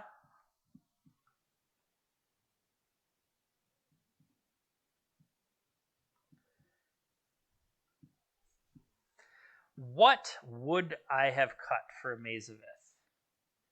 Because, okay, Maze of Ith is something that gives me an answer to the Sphinx, right? But is there a reason to have Maze of Ith other than just Sphinx? Do you just chalk that up to, okay, well, they killed me, I guess I die to Sphinx? Riftstone Portal. I've cut this, like, the idea behind Riftstone Portal was meant to be, once I'm using Life from the Loam, or I throw stuff away with Bazaar, I want my colorless lands to be able to tap for green and stuff. Yavimaya has been doing that beautifully, I would say. And so, whether this Riftstone Portal would become a Maze of Ith Silver Bullet, or is it worth just adding, something else to make the engine stronger? I did trim a Crucible of Worlds from Shevik's deck that we saw. Whether that's correct or not, I don't truly know. That's part of, I don't know, that's part of the thing about this. It's hard to ever, quote, truly know. You're just kind of doing the best with what you can. And sometimes you're going to play Fastbond, and sometimes you're going to play out a bunch of stuff, and then you get Sphinxed. And sometimes your water splashes you and gets all over your glasses. Nothing you can do about that. Except maybe be more careful next time when you get water splashed all over the place.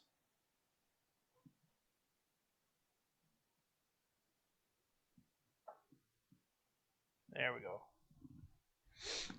I guess that's another thing I noticed, that so the MTG bot up above us is triggering, I was going to say, but we hadn't seen who we were paired against. All right, quick. Join the match before they run away. And also, as I comment, the thing pops up and tells me, so.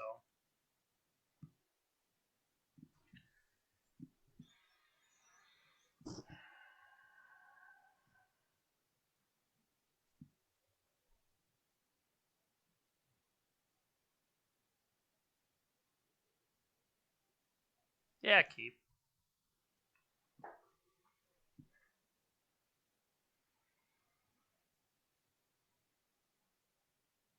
Can we draw?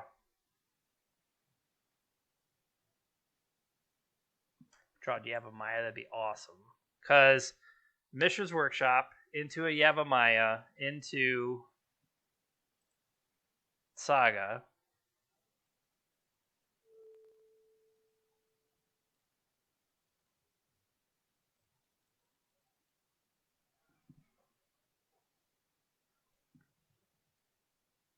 Force of Will, pitching, Force of Will. Okay.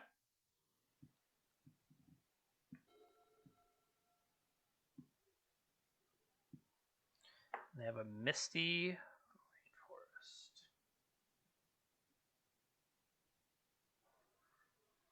Crucible, huh?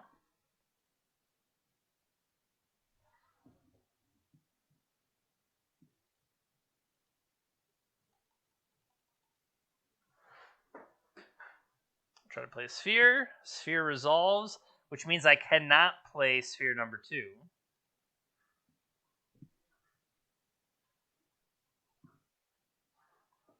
I can follow up with Crucible, though.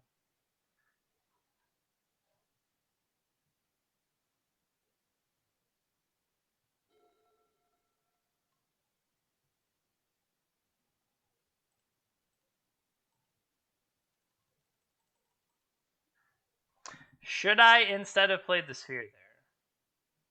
Maybe. We're going to be able to tap for a colorless, have it go off, potentially get us green. Something bad's happening here. Fetch. Doomsday? Demonic Tutor.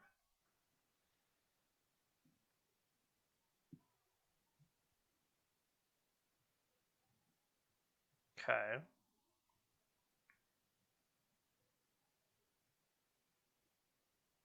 So on my turn, we're definitely going to tap for a colorless.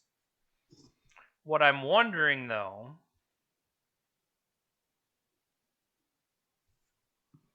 is what could this go get?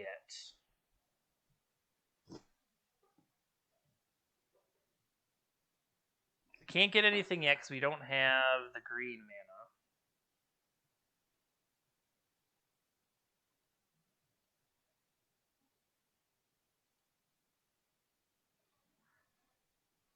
I have not yet played a land.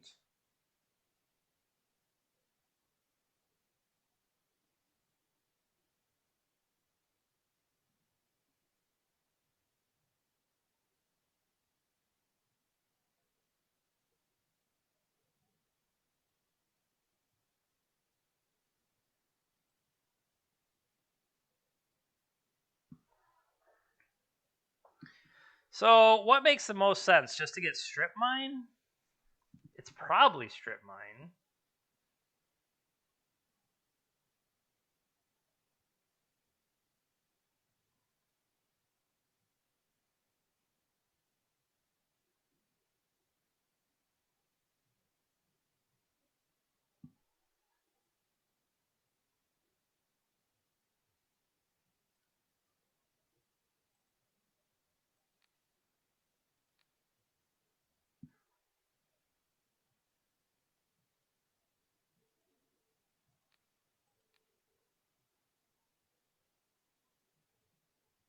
So I can't pay the excess on that. I could pay...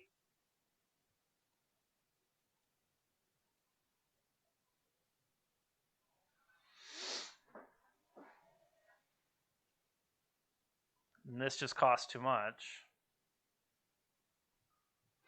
Almost enough there. I think, no, you needed the green mana.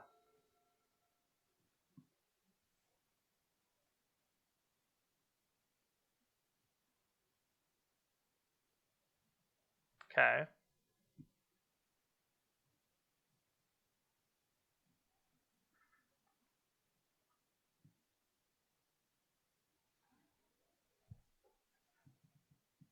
So if we put...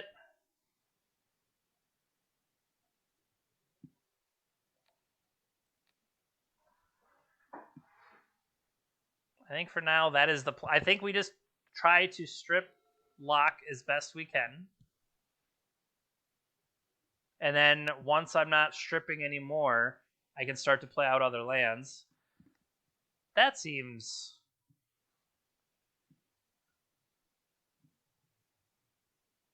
That seems wrong. Why would you fetch immediately when I'm working you over with strip mine?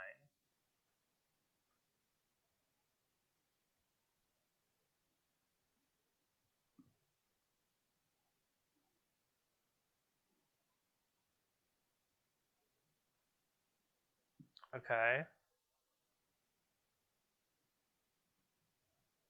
Yeah, this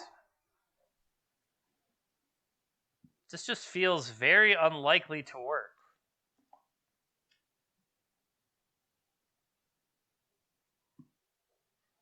And I just could be wrong.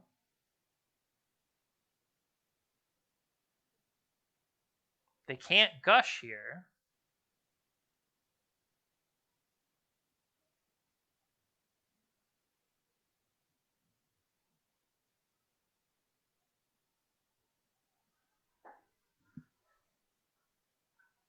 I guess they could have cycling.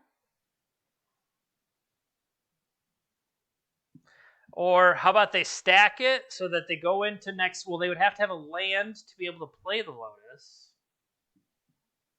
Because I'm going to kill... The first thing I'm going to do is strip a land. I am not sure. Because with the 2 spheres already in play, this has to be a pass the turn pile. My turn is going to be strip mine. So at best, if they have a land in hand, they could go land Lotus. And then I'll strip again. They would have access to 4 mana. But I don't think they would be able to get the merfolk off in time. I guess that's why I play Fastbond piles, not Doomsday piles. And I made a mistake last game myself. If I would have crop rotated for the workshop, thinking, oh, I can only make 2 mana. I think I even said, how do I get more than 1 mana? Oh, I don't know, tap for 3 artifact mana. If I would have figured that out, maybe I could have pressured them or got something going a turn sooner. I don't know.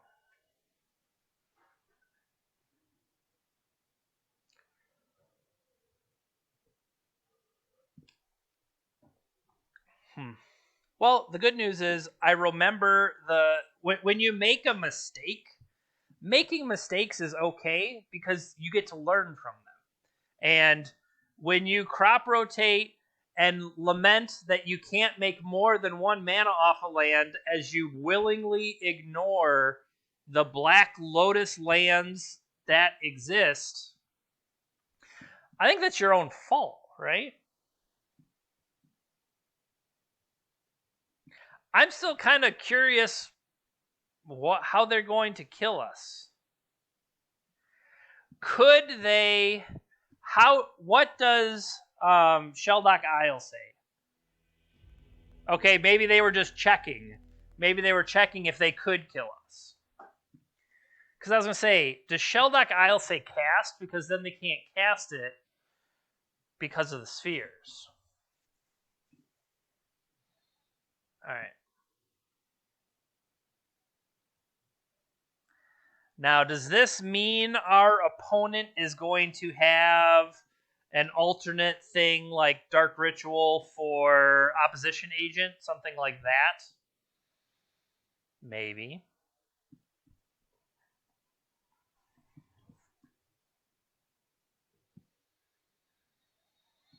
Still think I want Pyroblasts. Grafdigger's Cage, no. And the Null Rod effects, they don't really have... Like, they have Lotus there, sure. But I don't think the Null Rod effect is what I necessarily want. I need to stop their fast combo is where I'm leaning. Pithy Needle. Tabernacle I don't need. I guess that's another thing is, what if I go through and I take out, what do I not need? Glacial Chasm, Tabernacle, Bajuka Bog, maybe. This Riftstone Portal I continue to not be impressed with. And then, I don't know, would Valakut Exploration be potentially... I mean, it's a damage source that if they put themselves too low, could I just finish them off? That's worth considering. I think the Wasteland is still relevant. I'm just wondering, am I gonna want this Glacial Chasm when I set up Fastbond stuff? I think maybe. I think I would rather trim a single Bazaar. Okay.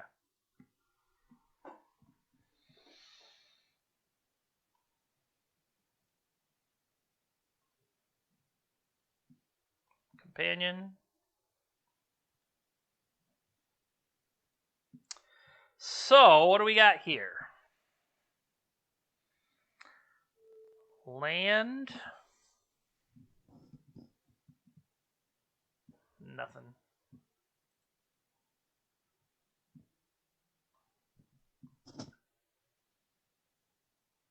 I don't think I brought those in.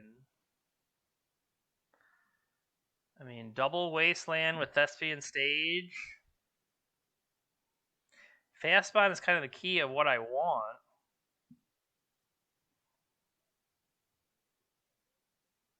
But I don't have any way to replay. I'm not really hurting them at all.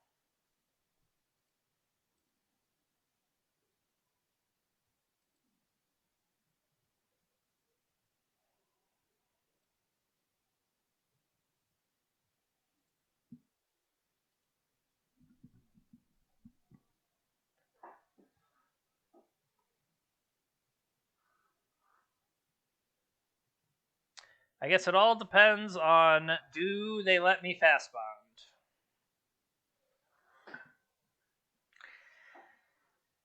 I mean, maybe I should have. The fact is, I was going to be going down to 5 to try to find those spheres.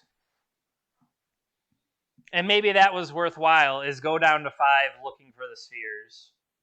You know, as opposed to giving them more time to sculpt. I guess, really, what do I have going on here? Turn 1. We can Fastbond, Soul Ring, Stage, put Kahira in our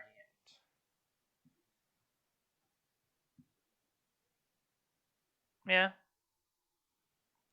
And it could just be I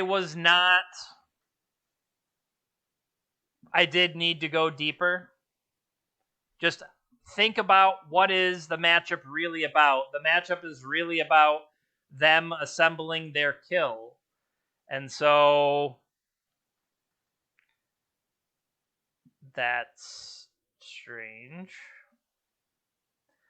I guess.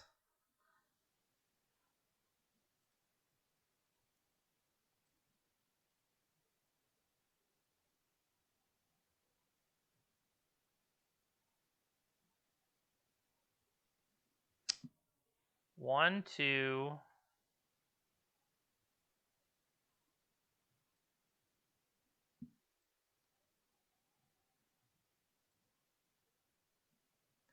2, 3.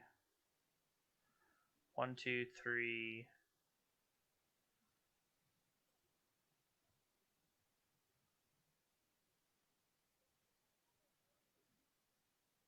Put this in my hand. So at least I have Wasteland to try to mess with them.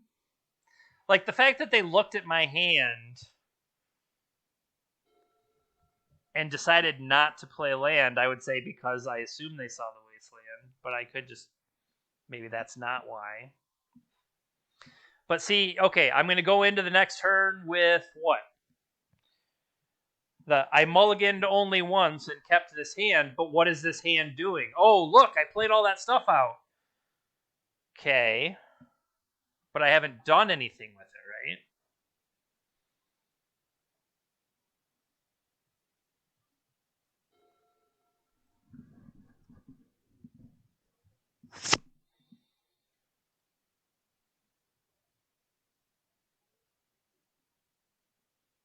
All right, I got a game plan.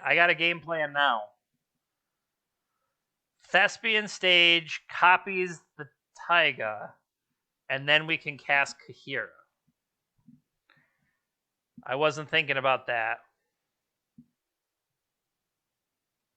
So here comes Mystical Tutor for Ancestral. That's a good one.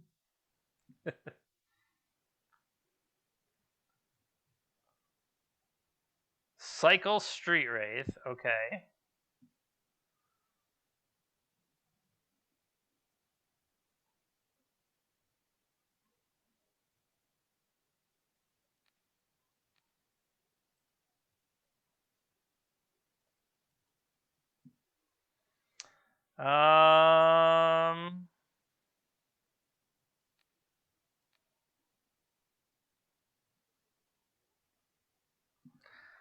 Turbo Taiga.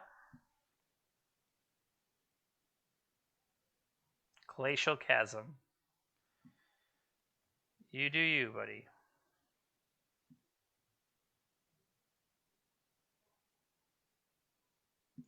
Do I give up? Well, that won't be able to do anything.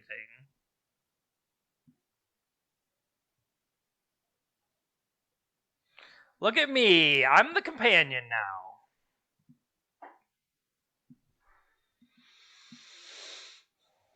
All right, they have Ancestral. I'll allow it. They're up to 10 cards.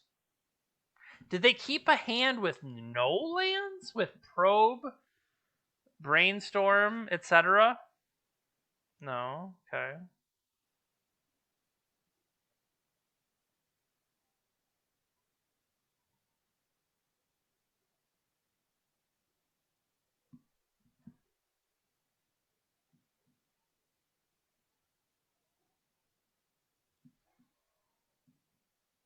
Okay.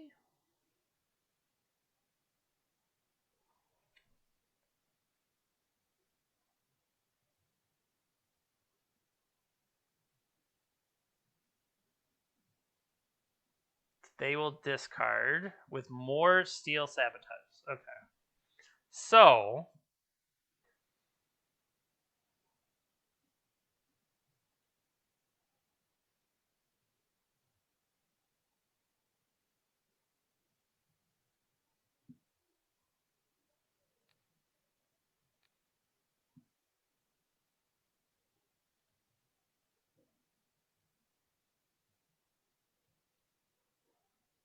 I didn't even think about the fact that they would daze. You're right.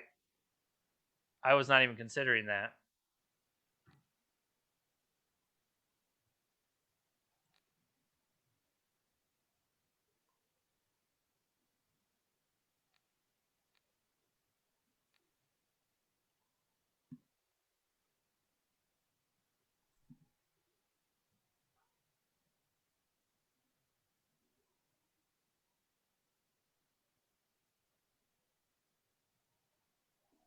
Okay.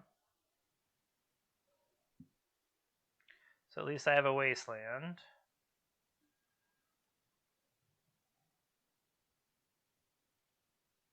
Attack.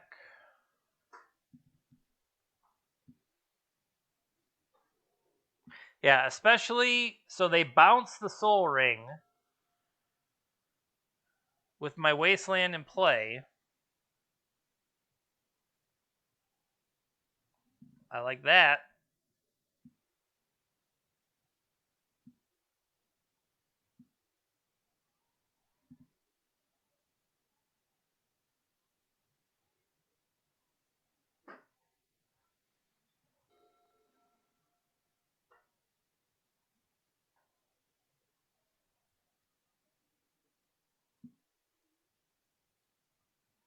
No, let's keep up the ability to have red.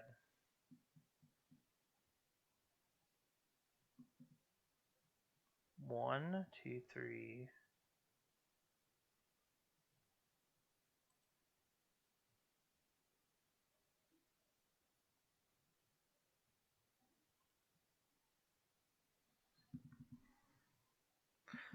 Draw 2, discard 3. Minimum, I have an excess Fastbond that seems garbage. The Glacial Chasm is meant to protect me with Fastbond, but I don't believe I can't attack, right? I usually conflate Glacial Chasm and Solitary Confinement.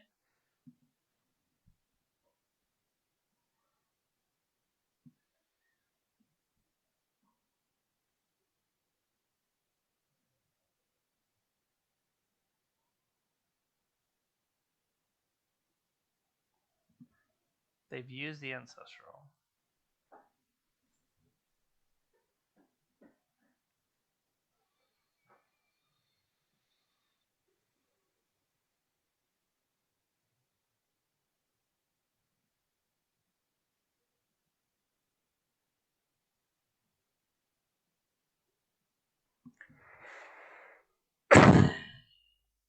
I completely forgot to use the Bazaar.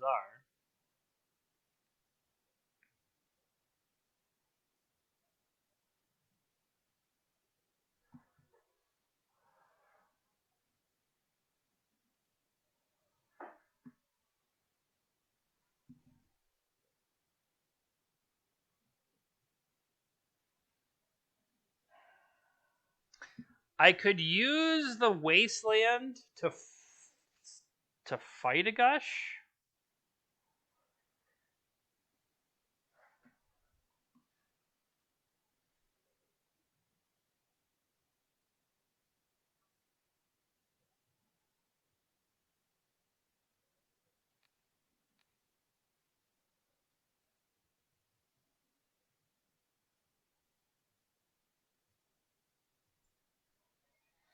I don't want them to have the opportunity for Gush on their turn so easily.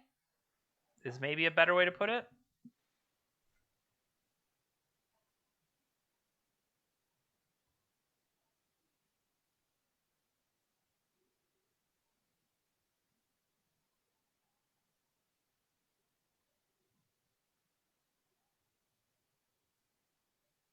I could let him draw 2 cards.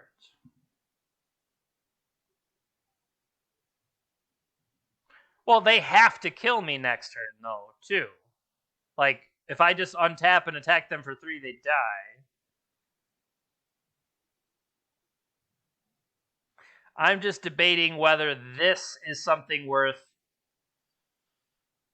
Is this worth fighting over, or wait, or go into next turn? Because they have mana here. They've shown that they have Flusterstorm.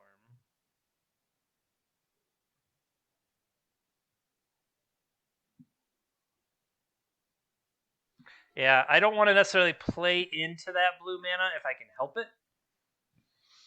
I still have 2 red available. We could try to Bazaar towards another Pyroblast. Are you casting Thassa's Oracle? To block?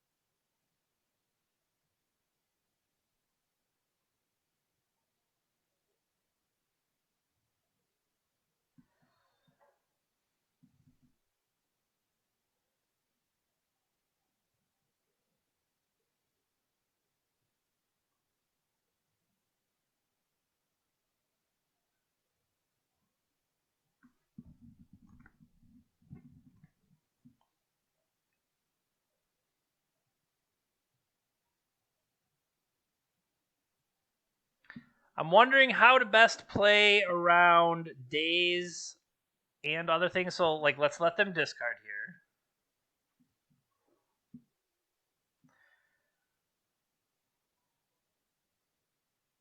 They discarded a Force of Will.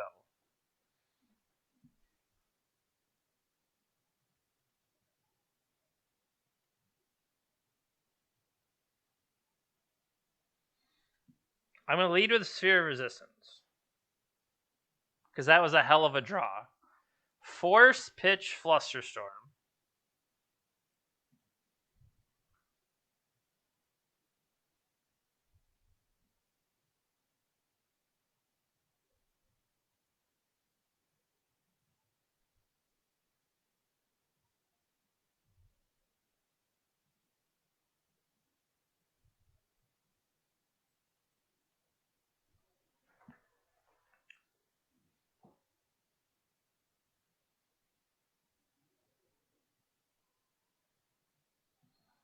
I'm going to say, is there a way?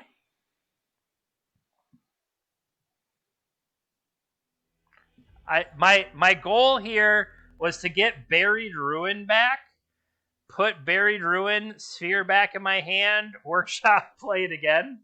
Would that work? Buried Ruin. 2 to pick it back up, because it's just sacrifice, right? Yeah. All right. That works. All right.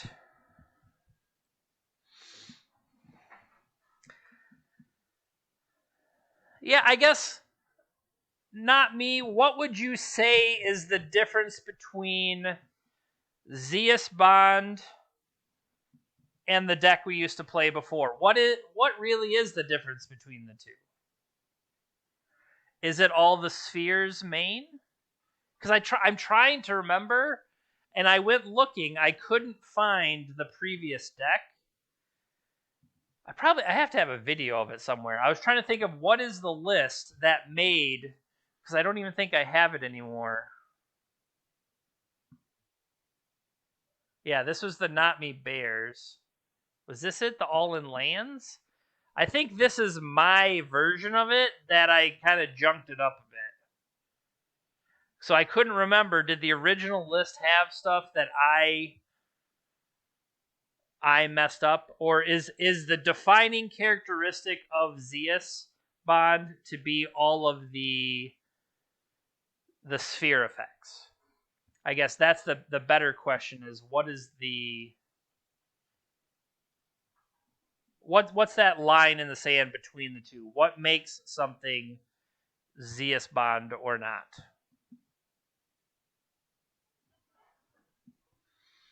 It's a interesting question. Because, like, say I didn't have the workshops. The workshops enable those draws where turn 1 play, Trinisphere, or tap it again and play a sphere. But the in-between there, like, maybe I could have Fastbond and, like, Exploration as backup. And in having that as my goal to accelerate out quickly, or do you play more Moxes in that effect? But I don't know. It's harder to see a way to include all the spheres with the intent of slowing other people down. Also, once you're on the draw,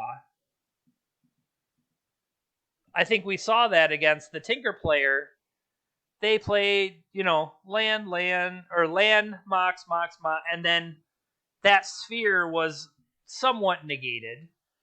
Well, when they play everything out before I even get a turn, obviously I'm behind. But I think they might have played a cantrip. I play a sphere, and they're like, okay, we'll tap this to play a Mox, tap the Mox to play the next Mox, and then they've prepped themselves to go off later. Because I think they did pitch Paradoxical. We saw a Paradoxical pitch to a Force of Will, but it wasn't necessarily... the end. All right. Match number 4.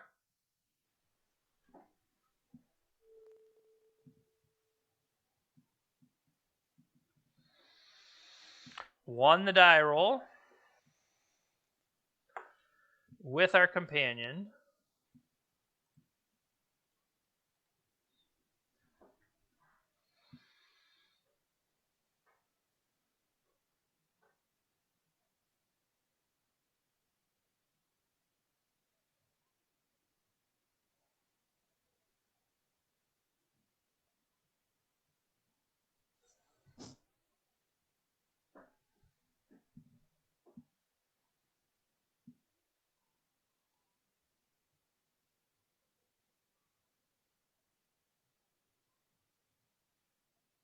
Mental misstep it is.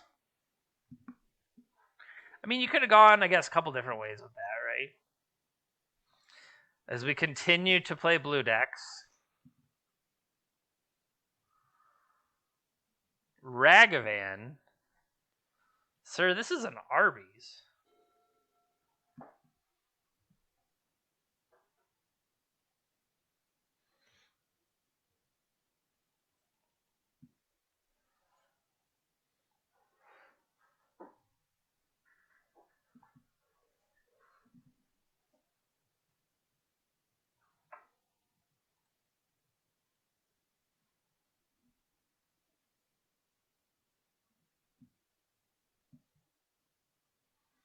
I have been Ragavan. Bazaar of Baghdad has been exiled.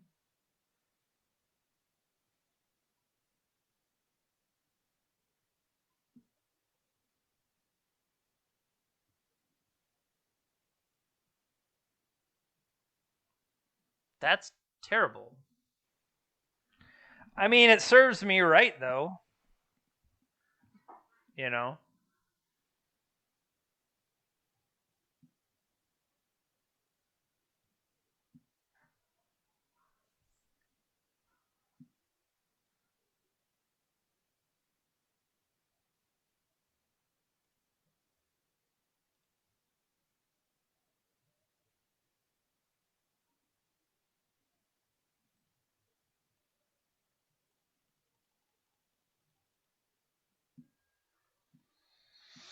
All right, well, they got their land drops for the rest of the game.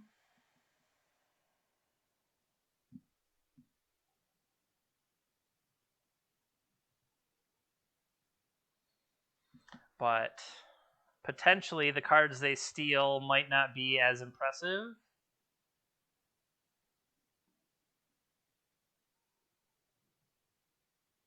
Yavimaya. Yavimaya would have been a nice one because of the workshop.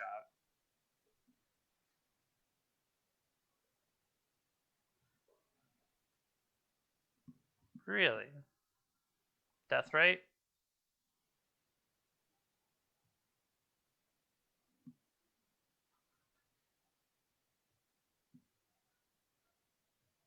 They were going for something there.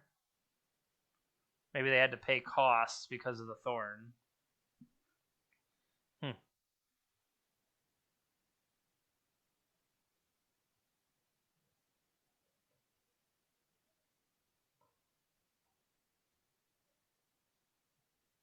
Yikes. Yikes.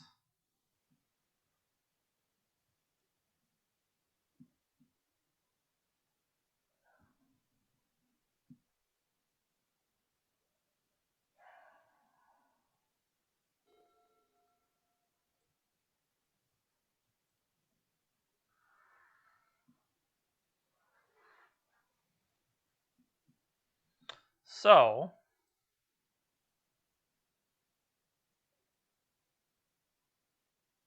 I don't have the Crucible effect. I was like, I'll thin all these cards out.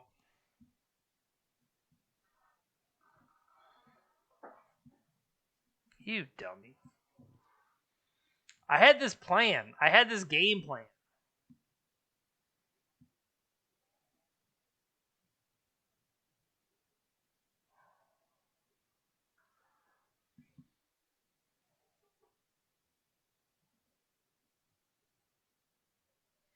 So I can make one.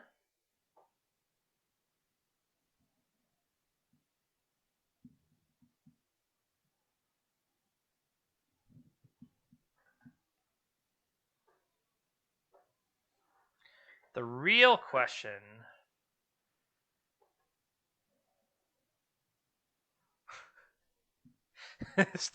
is, do they steal my Thorn of Amethyst?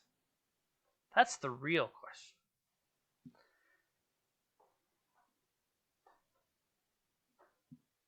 Because it's going to be dangerous when they have these treasure tokens. If they can say they steal a construct, and they can start pumping it up.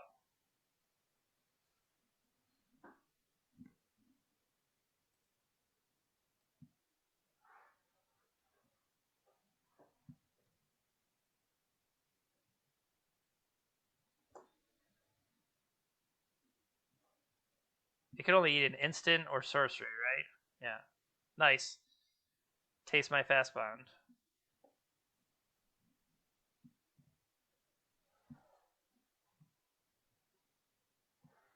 Okay. Activating that first.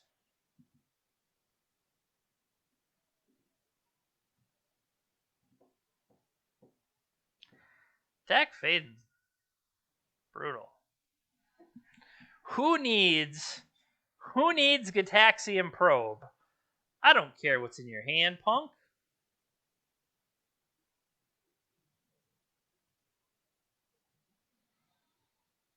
2/2 or no?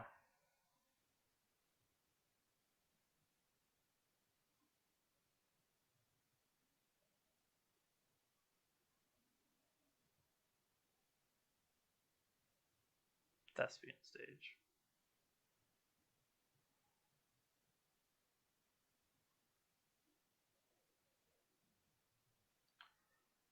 So, theoretically, make a thing. Have the next one come, make a thing. Get Soul Ring, make a thing. Force them to chump block.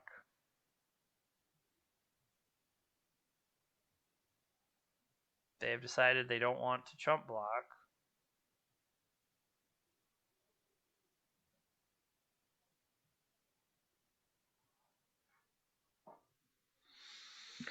Paying costs is this Treasure Cruise?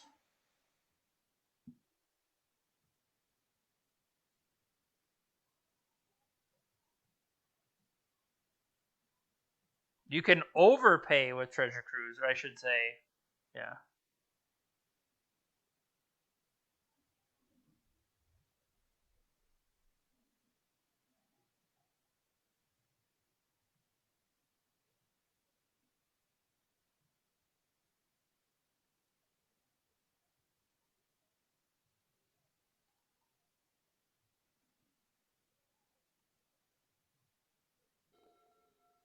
Okay, so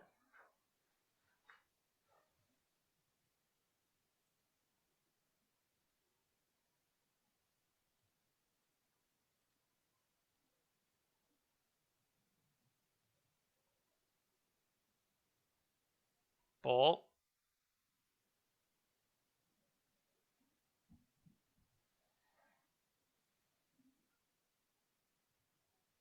Yeah, that's believable.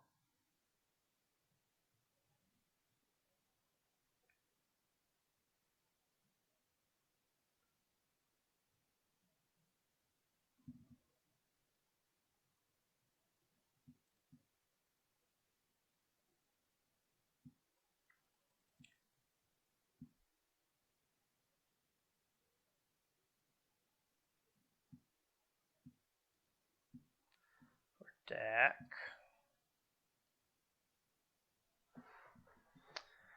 Okay. I can play a Yavimaya. This costs more than I have. So I guess I have to pass.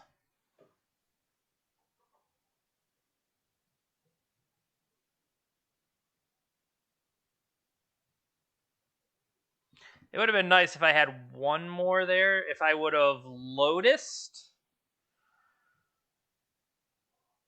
Lotus would have created the thing. Had one more. Yeah.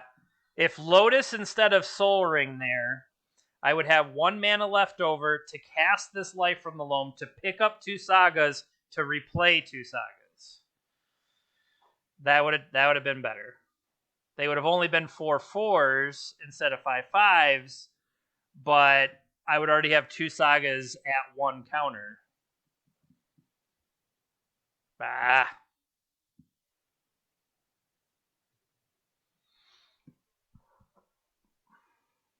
Badlands.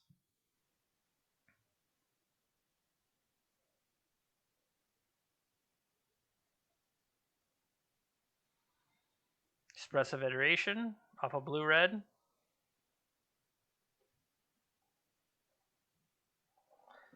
They gotta have something. Blue-red black. Thorn Tax. I forgot about Thorn Tax. Oh, Thorn Tax helps Knight's Whisper. Not Knight's Whisper. I'm the card that's like Knight's Whisper, but that's not Knight's Whisper. You know what I'm talking about.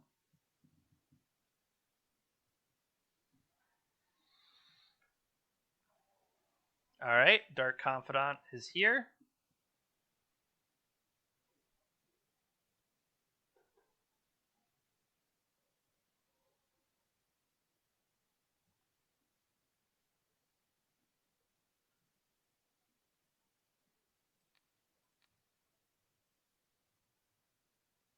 Block.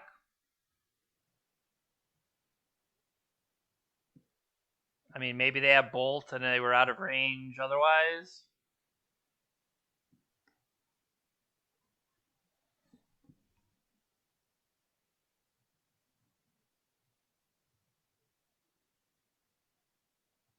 Yep.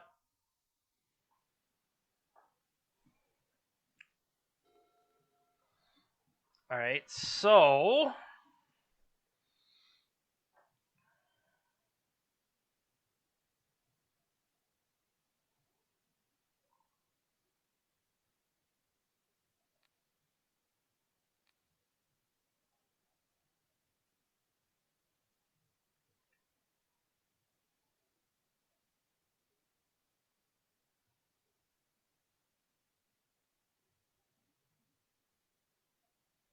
they could have Force Negation, I guess. They don't.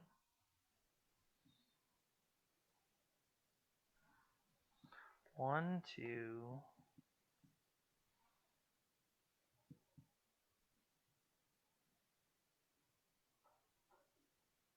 One, two.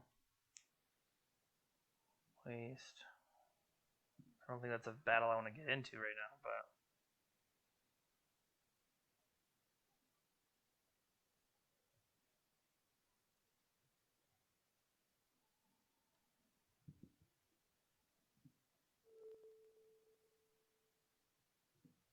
Get Bajuga Bog.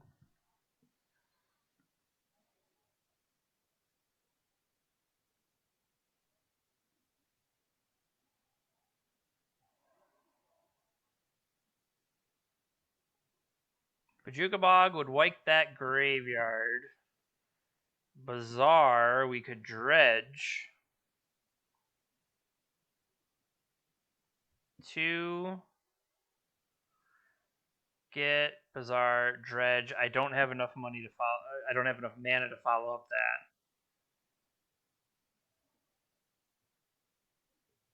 We just put Kahira in hand. There's got to be something better than that. Tabernacle?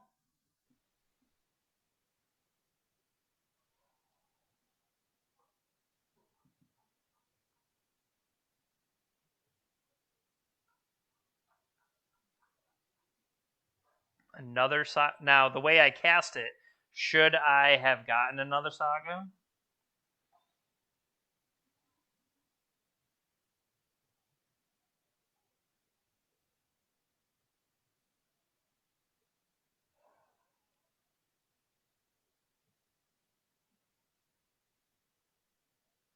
Just thinking, what else could I have?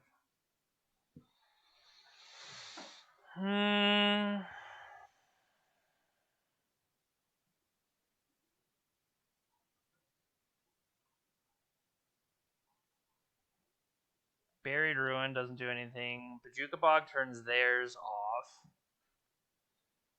Green 1.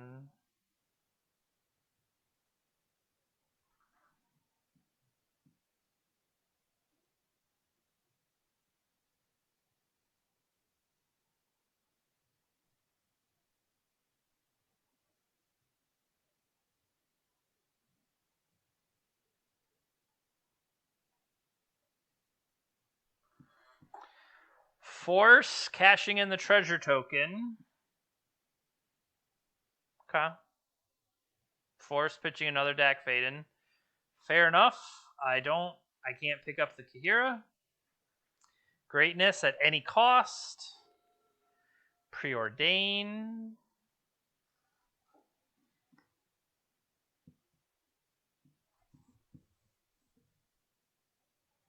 Wasteland from them. That hurts. That hurts.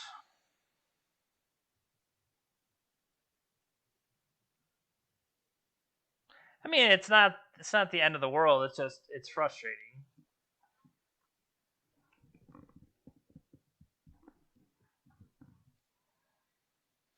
What's ridiculous is the Crucible of Worlds continues to wreck me. Not only did they get to use Dak Faden to fuel and then have Scalding Tarn, Polluted Delta recurl, they now have a Wasteland to take me to town. And imagine if I had played that turn correctly and had the extra Urza Sagas in play, threatening multiple more constructs. Yep. Demonic Tutor's got to be bad for me.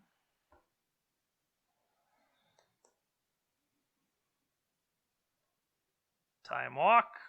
Attack for 2. Puts me to 10. Dash Ragavan. 2 for burn me for 6. Flashback Time Walk.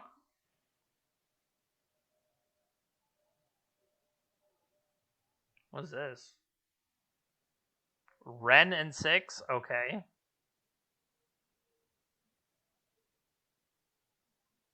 Really? Really? I mean, who am I to judge? They can still play a Wasteland from their graveyard. I don't know why they haven't. They elected to not play any lands. Okay.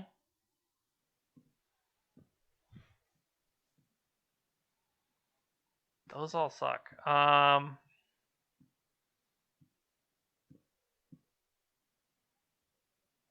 don't even want those lands. I think I just die.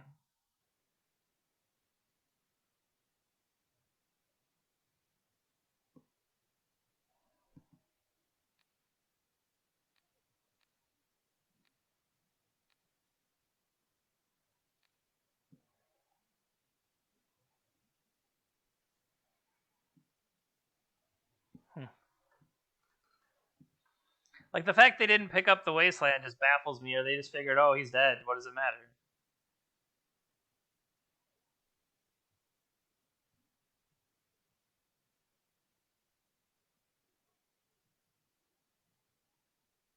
Is this still game 1? Really? Really?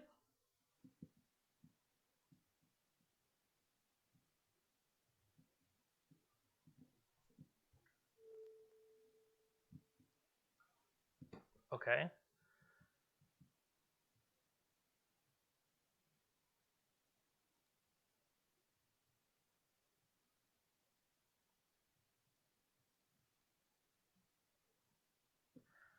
Pass the turn. Oh no, I could play more lands out.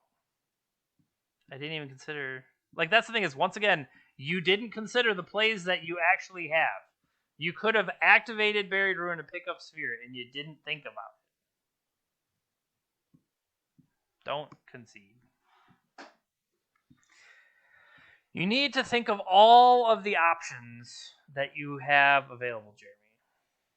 All of the options.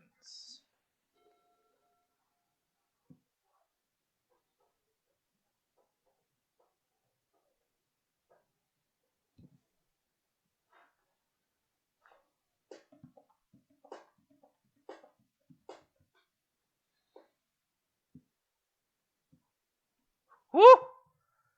Woo! Nice. Flip that Force of Will. Dash a Ragavan. Attack me for... Now, they have Deathrite Shaman available to eat a Ragavan and gain some life. But maybe they'll flip something big. They've thinned all of these lands out of their deck. I think the most important thing is I should not concede. Attack for 4, burn me for 2, 5, 6, shoot me for 1, 7, play a new one, shoot me for 1. What does Ragavan hit? Ragavan hits Dark Depths.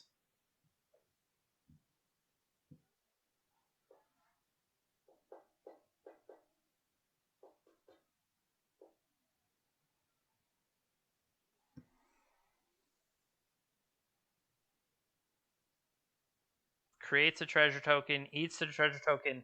We're casting a Preordain. Casting a Preordain to make sure Bob does not kill us. That's clever.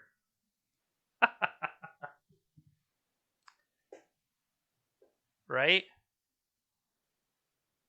They scryed 2, put 1 on top, 1 on bottom, and drew. They shot their own Bob. I love that. That is awesome.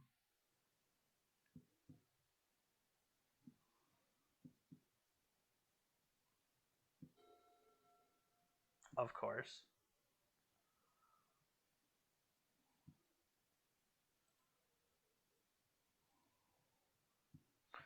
So they just need to burn me for 2, right? Maybe they'll miss it. Maybe they'll... Actually, I was still dead. Why did you shoot Bob? Why didn't you attack? Did you already attack with Bob? They must have attacked with Bob because they had the treasure off of Ragavan.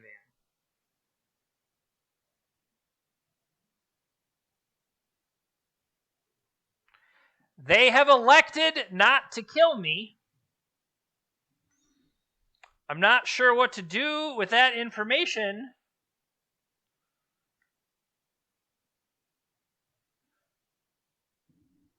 They gained life. They gained life so that they could force a will Kihira.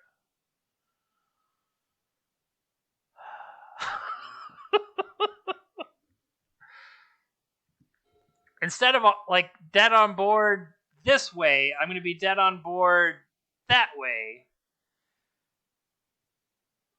Attack with both and ping me with Ren and 6. Attack me and then drain me with Deathrite Shaman. Attack me, get life from the loam.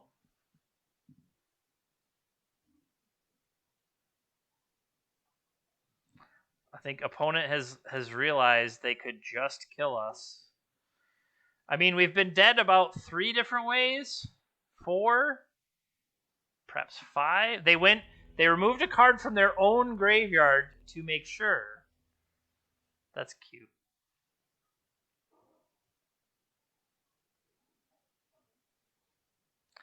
I take that out. I take Null Rod out. Pithy Needle definitely has use here. Tabernacle, maybe. The thing is, I think I want Valakut Explorations. What are their blue for? They have counters. They have DAC. You don't really bring it in against Bug, though.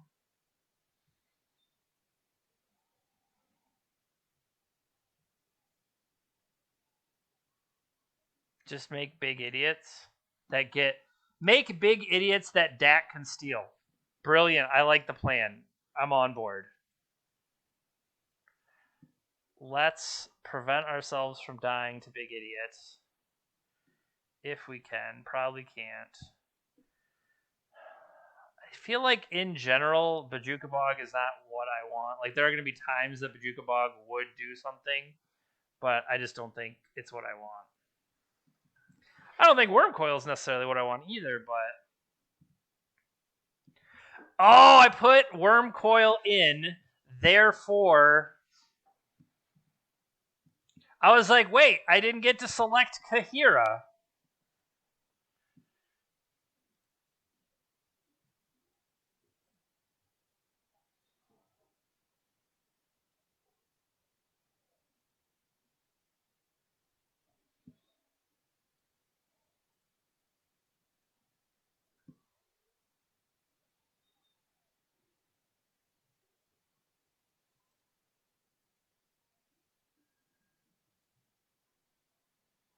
Okay. What do you got for me? Wasteland?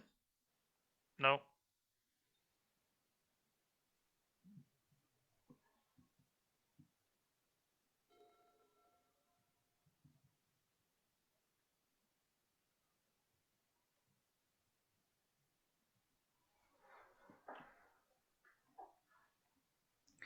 Float 3 green.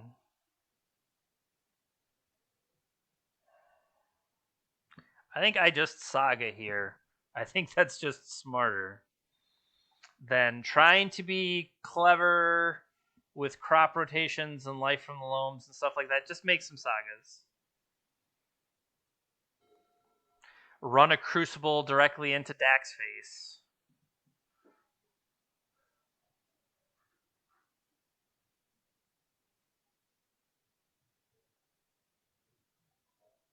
Sure. Sure.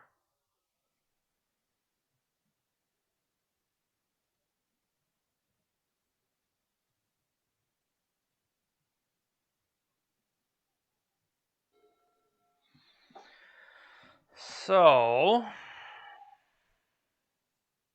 1, 2. Alternatively,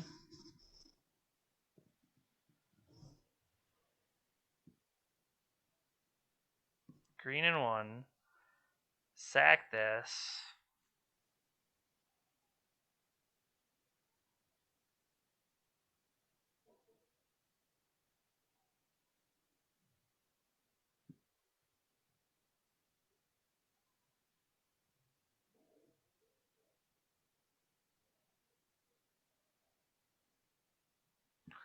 How do we get... This will be 4, 5...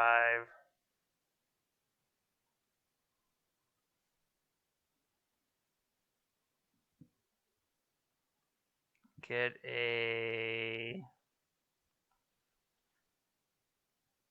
strep mine.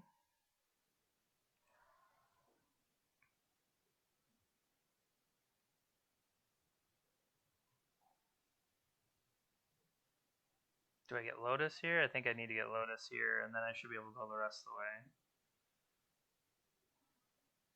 Because if this gets... Say I get Soul Ring. Soul Ring plus this lets me cast Crucible.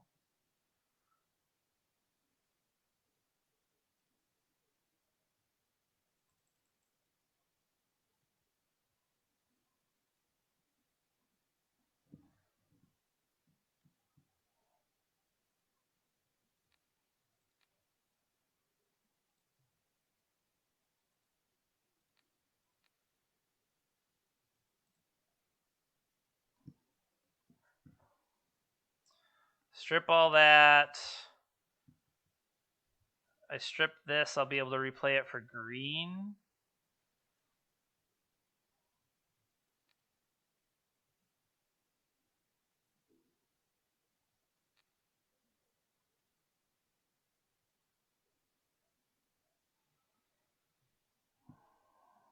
Green, we would crop rotate for...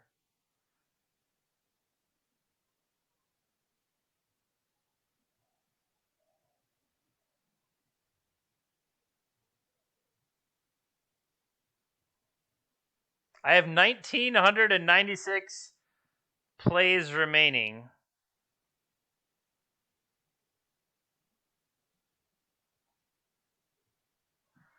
Let's go get...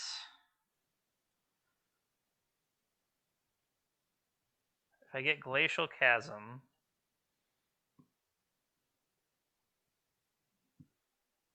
No, do I go get... Glacial Chasm would let me keep going. I think we just go get a Thespian stage. Okay.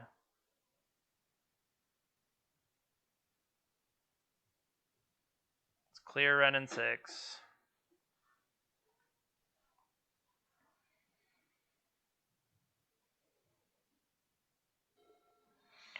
End step, I can copy my Saga if needed.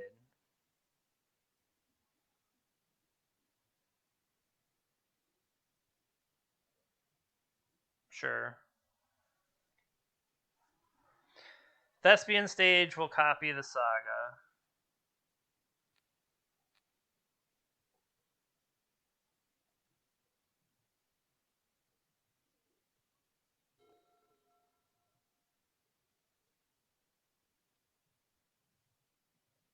Okay. That goes up to 2.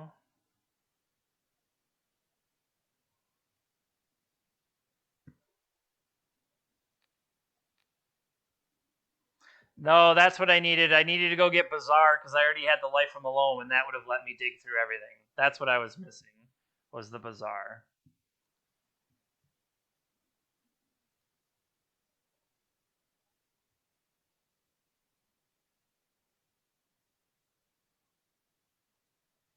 You also have Soul Ring still, Jeremy.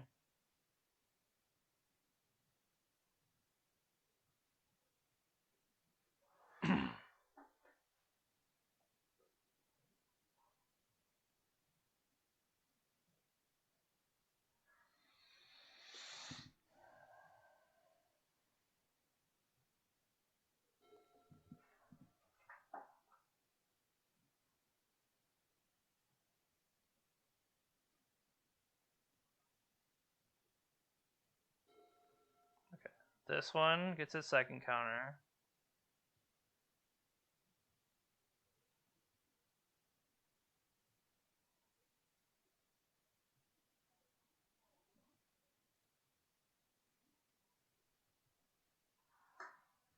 Pay 2. These are now 6/6s. Search of a Pithy Needle on Skull. Scalding Tarn could still be a thing. We'll put it on Dak Vaden.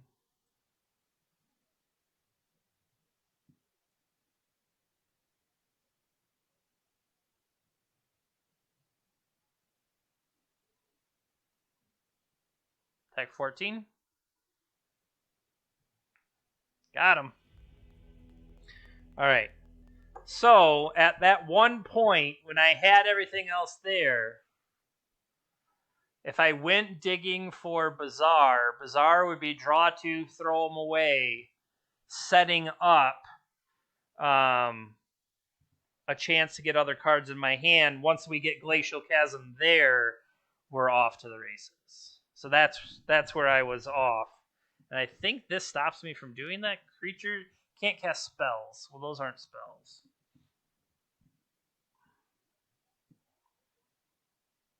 Well, that was pretty fun. Do I want the Thorn back in? Probably. Looking again at those Wormcoil engines, I don't think Wormcoil engine's where it's at. I think what I want are... Now, Thorn does feel weaker because of the creatures they showed me, so maybe what I need are Pyroblasts. And if not Pyroblast, should I have had Veil of Summer? I think Veil of Summer is potentially just maybe better overall. All right, so here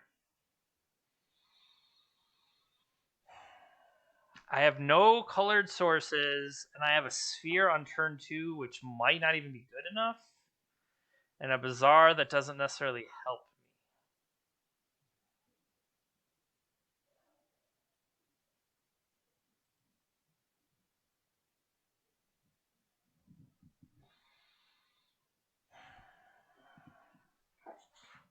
Wasteland, Pithing Needle, Thespian, Sage. We still don't have green mana.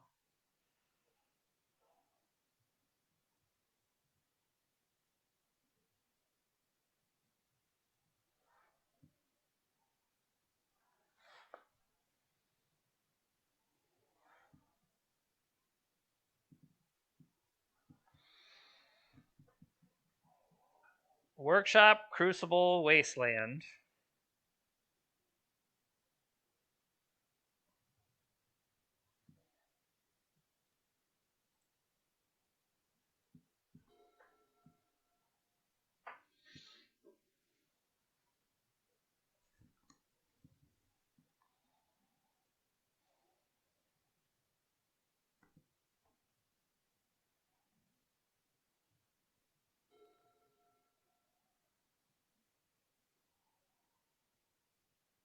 We keep Tabernacle in. Tabernacle is still in.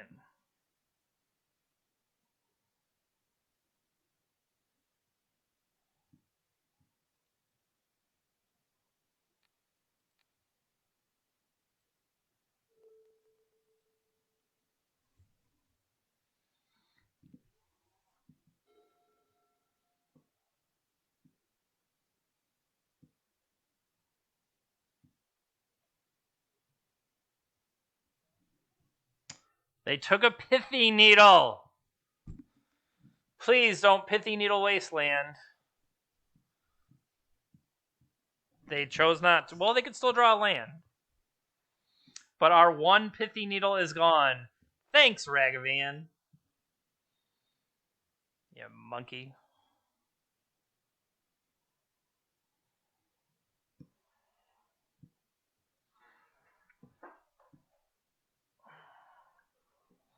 So here's the question.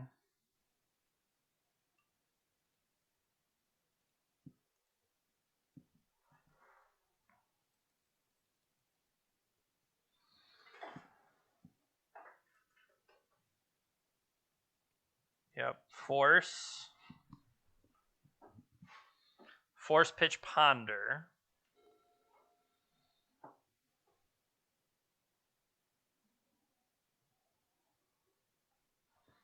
Steal a Sphere of Resistance. I dare ya.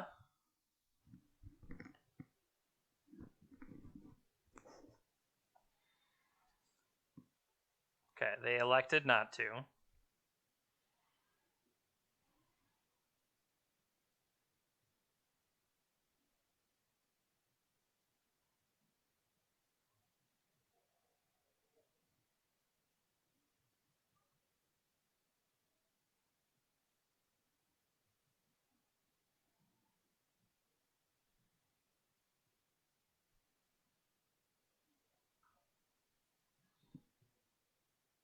My reasoning here, what I was thinking is I need to get Tabernacle out of the deck before they steal it, and I don't, and then it's gone forever.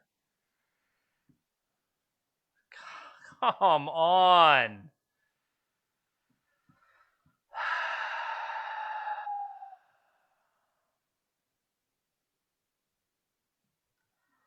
Yep.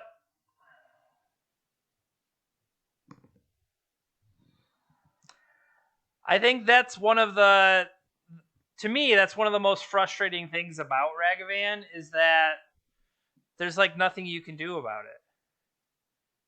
I mean, you set yourself up to play against your own deck.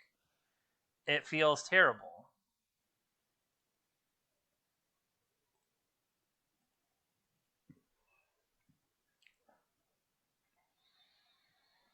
All right. I'm trying to set up for a big combo that'll likely kill me. But we'll see.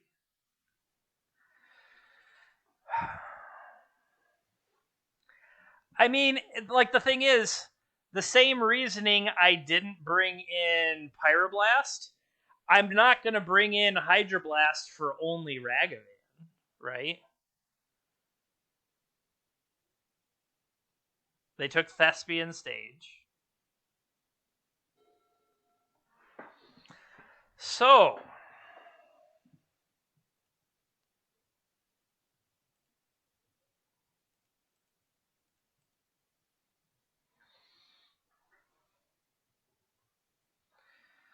let me guess, do you have a Force of Will for this too?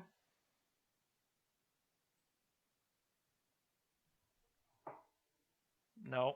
They exiled my Wasteland for a blue so that they could hard cast Force number 3.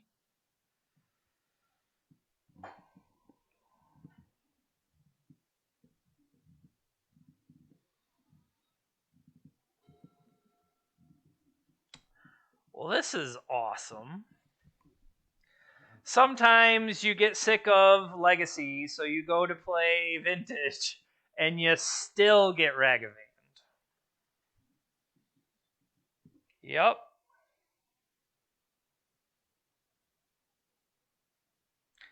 Well, Glacial Chasm is now gone, so nothing I could do about that one. Urza Saga.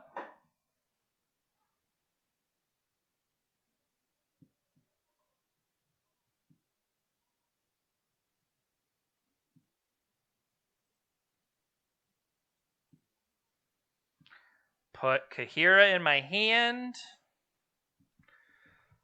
Possibility of playing it out next turn. Like, the thing is, if my opponent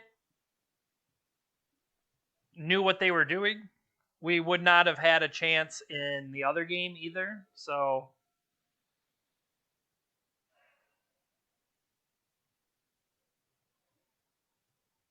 you have a Crucible. I don't know why you need a Ren in 6, but okay.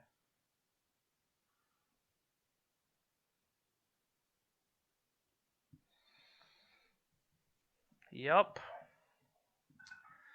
So, unfortunately, just with the spells that exist, I will be dead in 2 turns. All they have to do is turn sideways. Maybe the Scalding Tarns don't do them any good because, I don't know, something.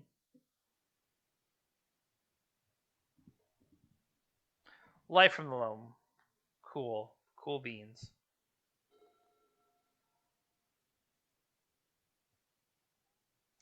I never thought I needed to play. Yeah. Unfortunately, I think our opponent should be able to figure out how best to kill us. Although I didn't feel like waiting around to see if they would figure it out. But I think with that, 3 hours in, I'm hungry. I want to go eat some dinner. So I will finish this other one off stream. When I do, I will record it. So when I do upload, you will be able to see all of them together. All right, welcome back. This is the next day, but I'm going to play match number 5 against one of the trophy leaders, or at least up near the top.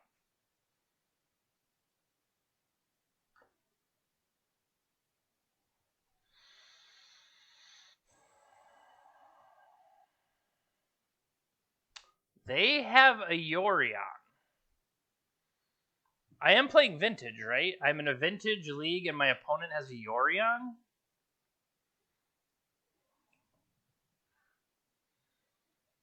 I mean, this is Wasteland Recursion. It doesn't seem terrible.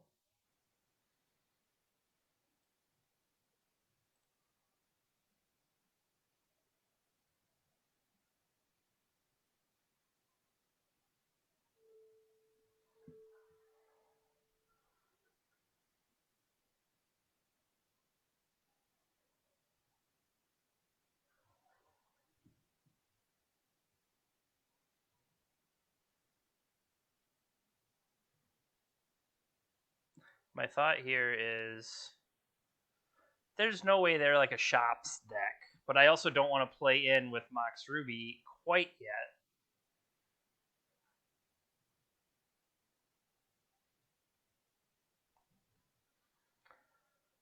Two restricted cards in the opening hand of an 80 card deck. I mean, why not?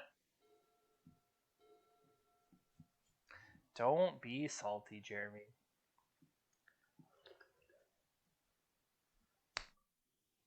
Time Walk Pass. Interesting strategy. Now, that makes me want to strip mine even more. Sorry, waste even more. But I also wouldn't mind getting on board. Like the fact that they wouldn't turn him did nothing.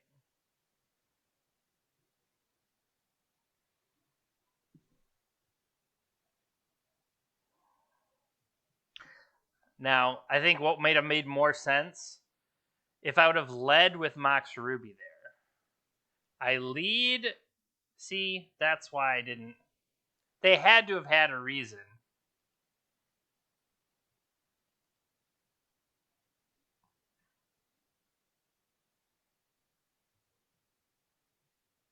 What did they throw away?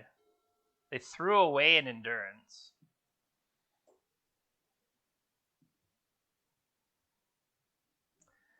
Did they have it the whole time? That seems unlikely.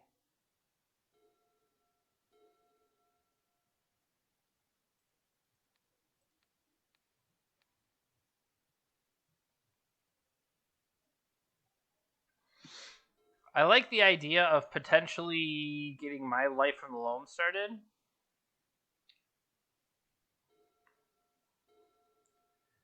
Play this one. Next turn, it would have to, but I don't have a way to accelerate it. Let's start with the Thespian stage. Attack.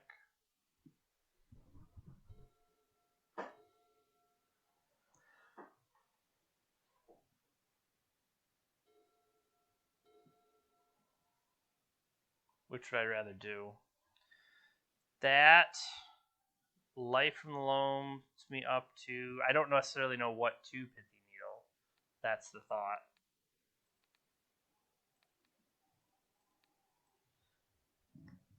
They could have multiple forces.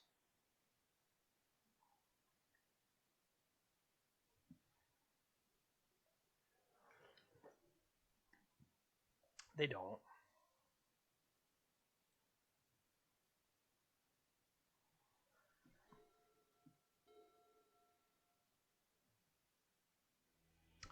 All right. So, something with Yorion in it. They did have Force of Vigor. I feel like that's problematic, and we did see Time Walk. See, that's the problem sometimes. Is like I've already forgotten what they had. No, we saw an Endurance. We saw main deck Force of Vigor. We saw Time Walk. So we don't necessarily know that Pyroblast is good. But at the same time, Valakut Exploration, knowing they have Force of Vigor and are likely to keep it against me?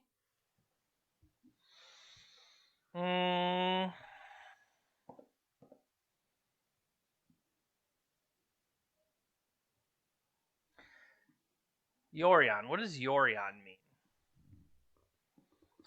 Different effects that they want to blink, potentially Planeswalkers. They had Underground Sea that we stripped. So blue, black, green. They're Bug Yorion.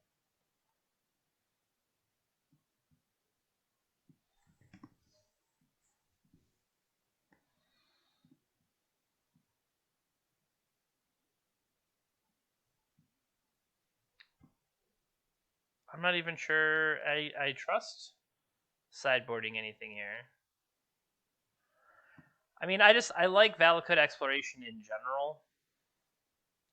I think that has the potential to do something. I think we try that. They wasted us. That's true.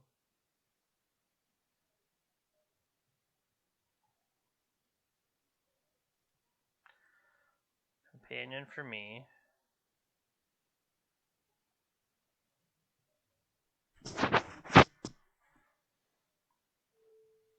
This has my attention. They're keeping.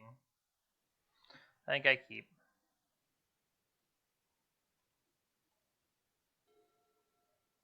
We just need to get a red source.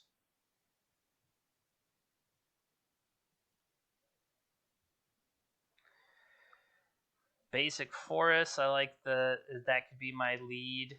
Green sun for 1. Triad Arbor. Okay. Glacial Chasm. That one ain't the greatest.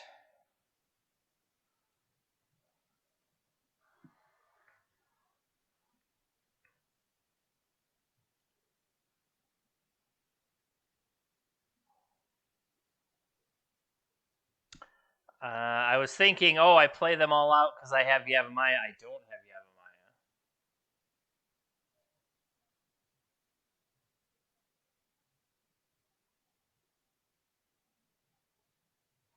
Pithy Needle in the Dark? No. One more land would have been nice there. The Thespian Stage could get started as an Urza Saga.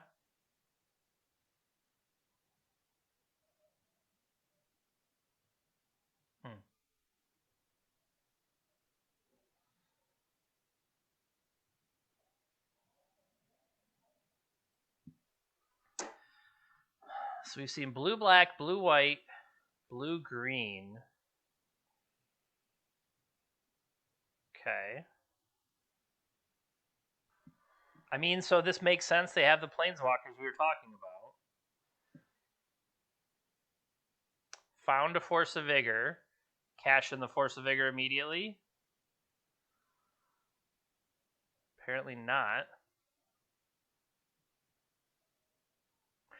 Can't cast the Force of Vigor on your own turn, that's why.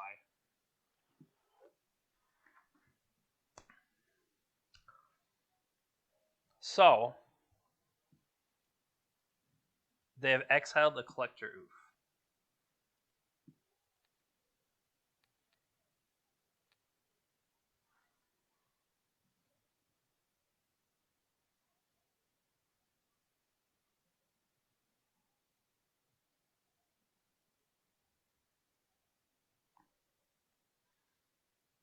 Don't want to play the Glacial Chasm there. No good reason to. Now, the scary thing will be I don't find another land, and they counter the Life from the Loam. I'm in danger pretty quickly. What does this Narset find?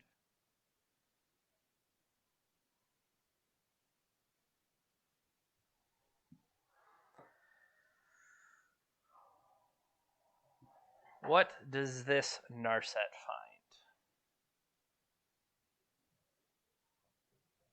They're looking a long time, so either they're frustrated or the options are so good. They have 4 different great ones to choose from. Could be either scenario.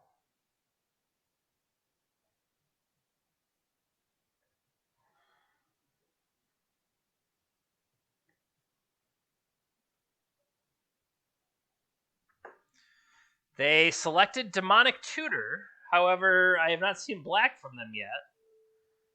Green Sun Zenith. Deathrite Shaman.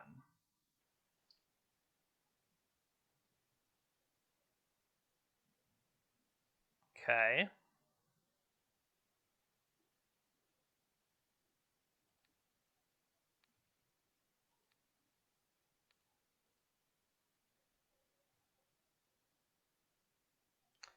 Counterspell on that will be problematic.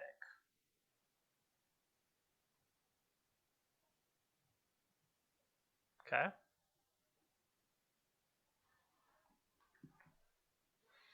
So, in my upkeep, correction, we could let the Saga trigger go off in response, change Urza Saga, and from there, there's the black, there's demonic. Go get Wasteland, likely. Or Ancestral. Ancestral's probably just better. Yeah. Ancestral's just better. Maybe you'll draw a Wasteland. Maybe you had a Wasteland. Maybe I've aired Mesa.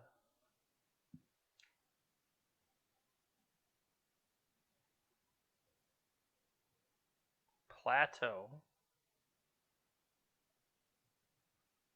Teferi. Teferi can bounce enchantments, can it not?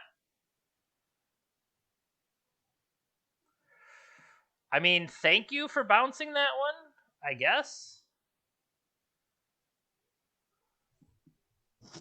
I mean, that definitely could have been worse for me. Do we dredge? I think so. We found a workshop and a dark depths. Well, I mean,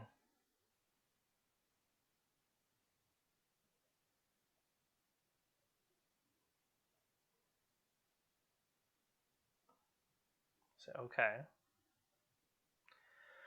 We could dredge those back.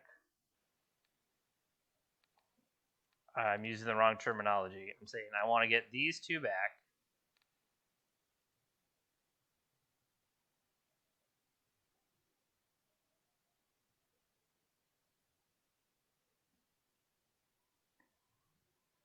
Yeah, that sucks. Evoked, throwing away a Leovold.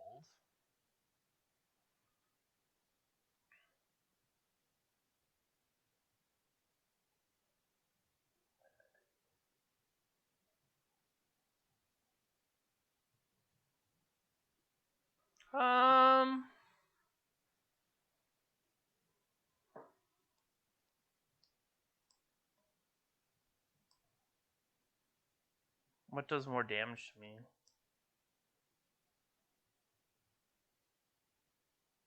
Let's say Teferi.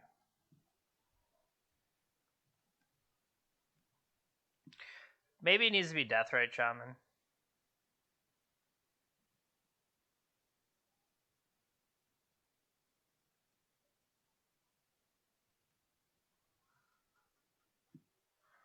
Pass turn.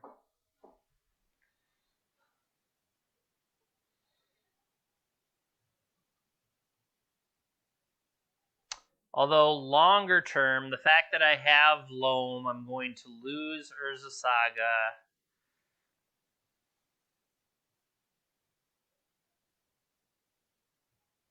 Maybe I needed to turn off Deathrite Shaman so that I could do more things with Delicate Exploration.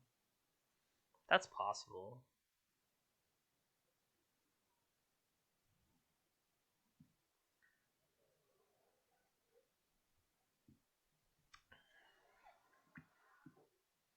Three, four. Green Sun for 3. So they're definitely a Green Sun.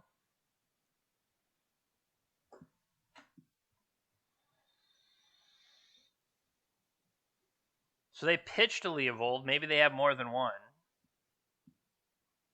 It's possible. They still don't currently have black mana to be able to use that side of Deathrite Shaman. This is pretty good. Maybe they'll draw. Pick up an Ancestral with my Eternal Witness. Draw 3 more. They are out card advantaging me. That's for sure. But didn't do anything with it.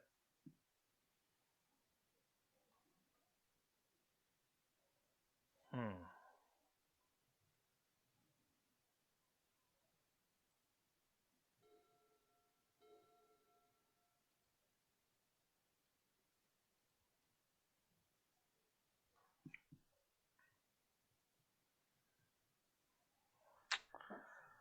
Soul Ring enables some things. We're losing this land, though. And I don't have a new land drop.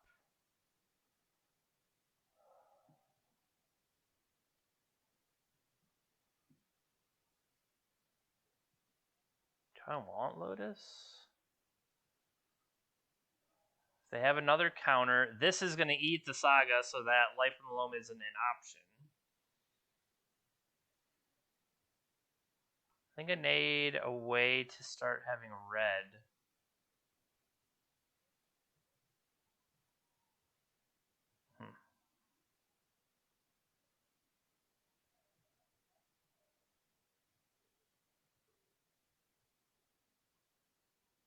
Hmm.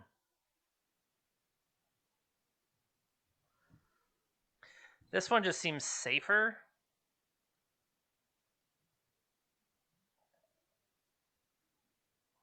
See, I don't know if I would just further constrain my own resources. That doesn't seem great.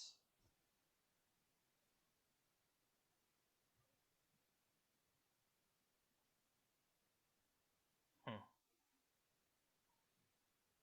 I think I definitely don't want to play Thorn. I don't. They just have too many options. I think I need to play this one.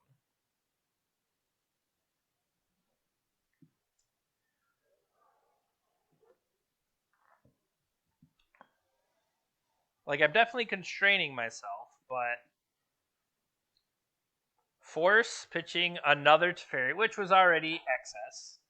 Fair enough.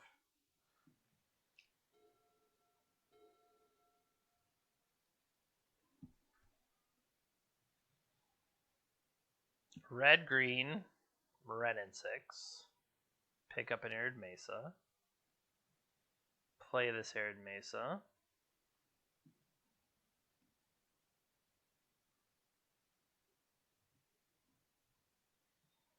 Hmm.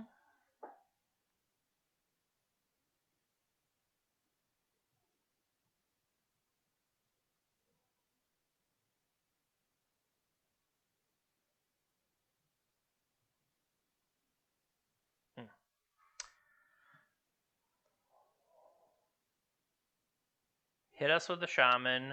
Got a Dark Confidant.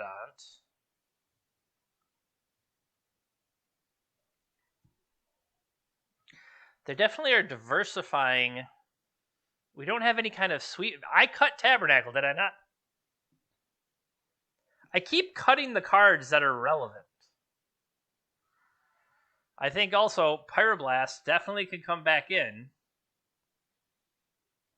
Oh no, not Archon of Emeria.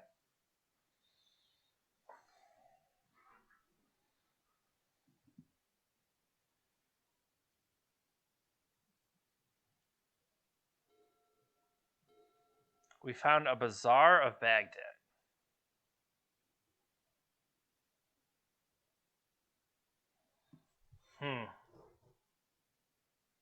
Like, that's not even the land I want to play.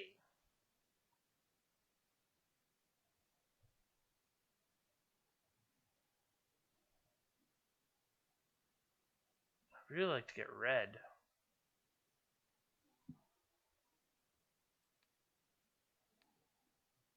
I could do this for 1, picking that up, but I think it hurts me too much. I need to make this guy excessively large so we can trade off with multiples.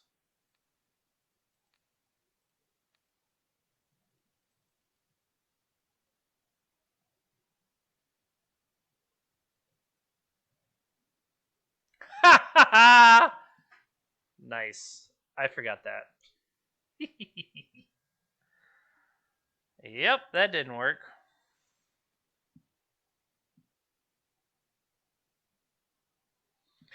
That did not work.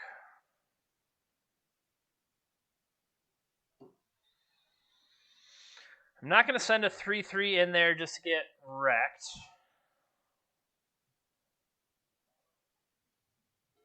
A new endurance for them. They definitely have a,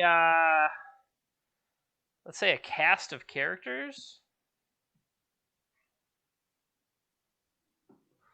Ren and 6 pick up that land.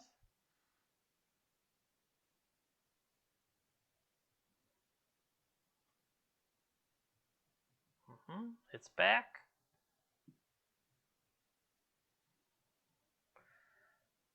Like, okay, against Teferi and Narset, they do have Force of Will, so maybe that's a reason to have Pyroblast. That's another reason to have.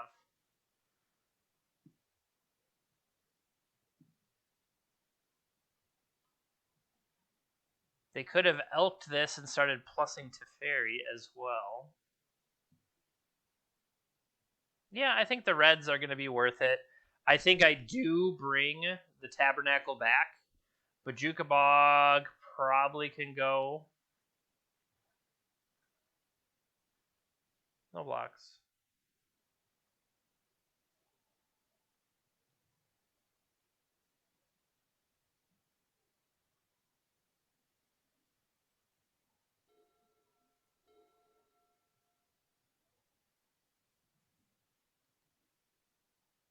Yeah, I think that's enough. Alright, so Pyroblast in.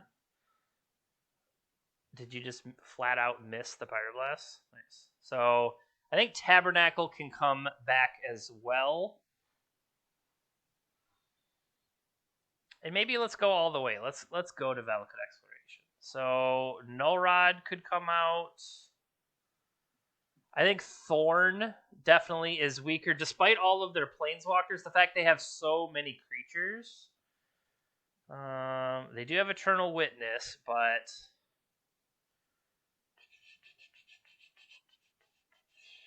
I mean, Wasteland still seems like it'll be pretty good.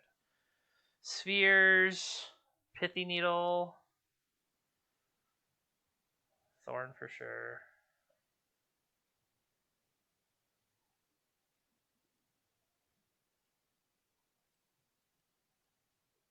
All right, let's try that. Let's hope to get a better opener.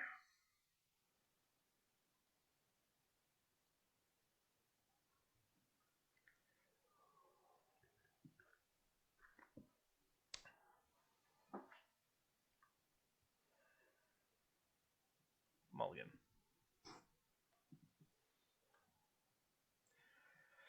They're keeping 6. We have multiple strips and a sphere of resistance. It's something that builds into maybe.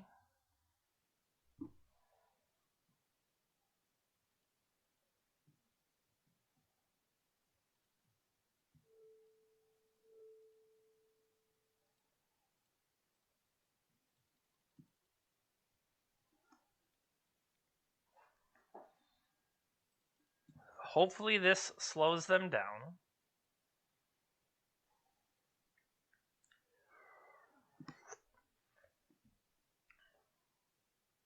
So now the question is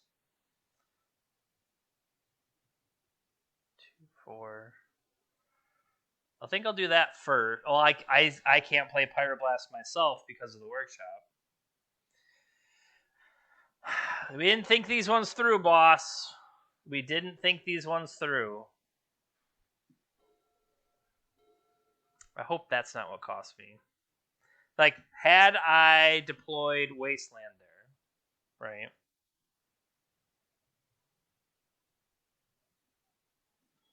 They get Deathrot Shaman off.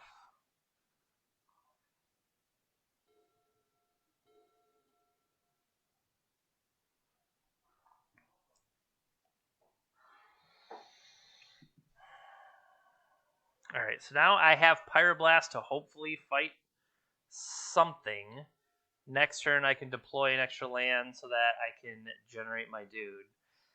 Like, in the other games, I was used to Workshop getting Yavamayified and able to still do something, whereas here, Workshop just isn't.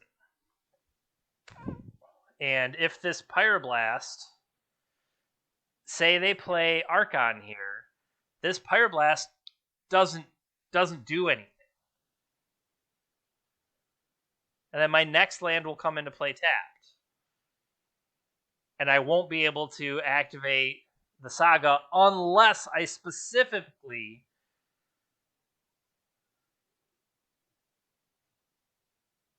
Okay, I was going to say, as long...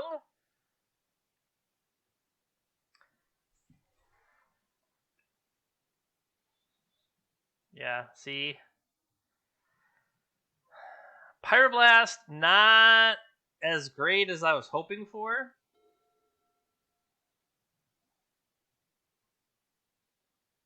Now, I mean, we could do this.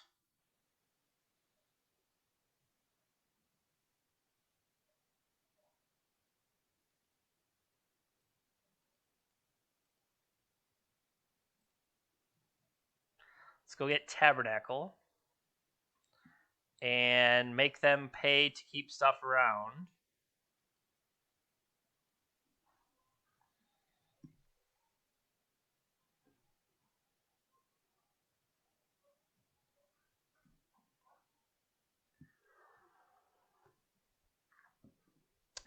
Not that that's amazing by any means, but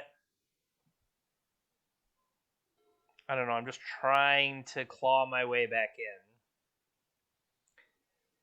Maybe that 6-card hand wasn't as good of a keep after all. Definitely let me know if you feel like we should have been greedier and gone back to the wasteland. Gone back to the well. Well, they had a land. Okay. So unfortunately, I can't do anything with this Lotus.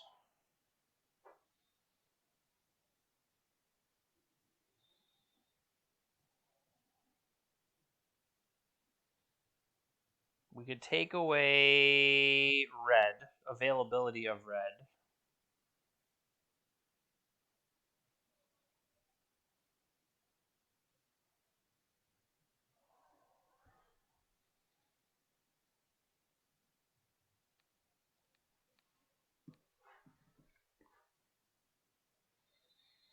I could deploy a Lotus. I just don't know that I want to.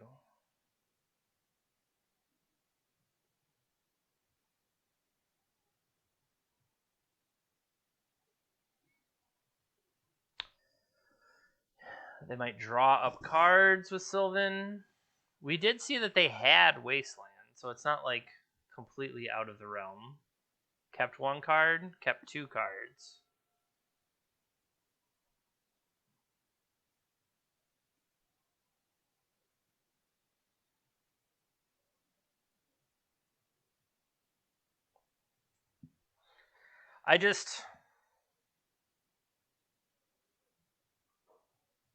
They have 7 cards. The fact that this deck primarily does well against everybody, I would say, that's not blue, and what we've lost to are blue cards.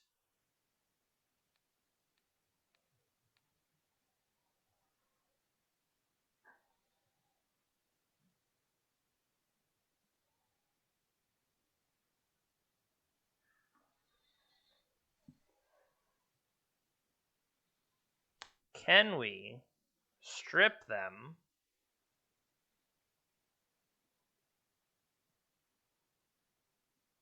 Strip, pay 1 for Lotus.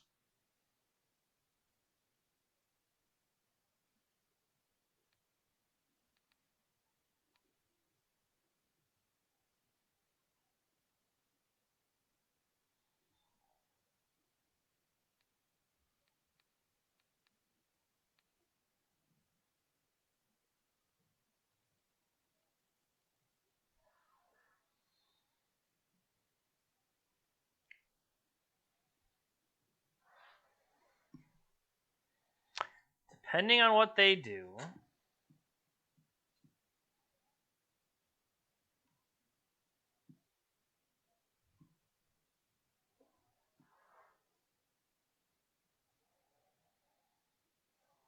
I would say I definitely see me behind here. I guess as long as they don't draw a black, they can't stop Life from the Loam.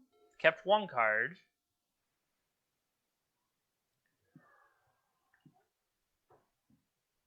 Do they have black?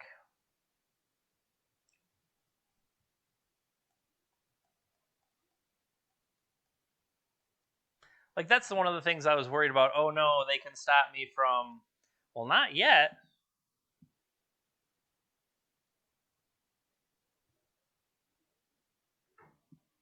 There's black. Yep, they have found their black source.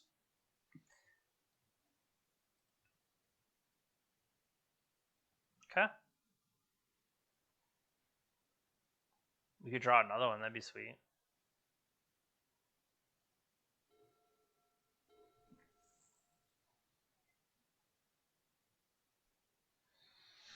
I could play Strip Mine and put Kahira in my hand.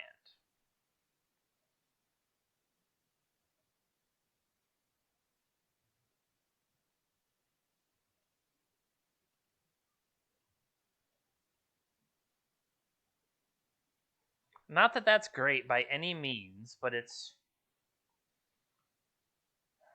I mean, I still can't even cast. I'm just thinking of it more as another card in hand for Bazaar.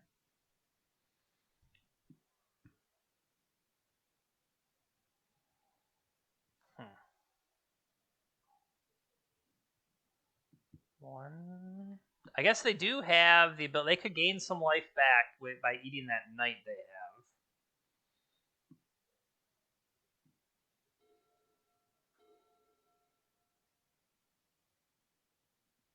That sucked.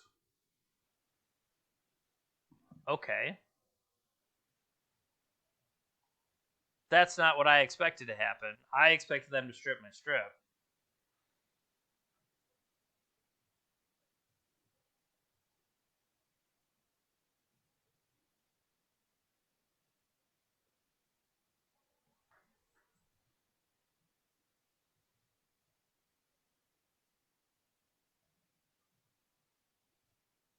They missed. All right, so this is where we were talking about before of Yavimaya turning things on.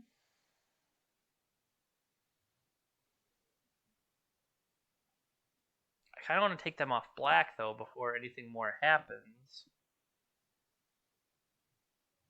But this is decidedly worse against Bazaar.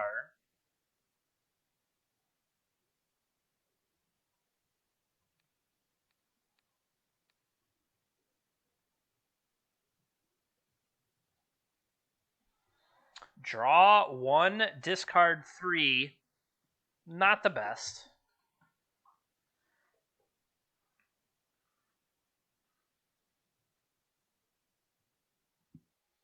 Although I could play a Yavimaya next turn to enable casting Kahira.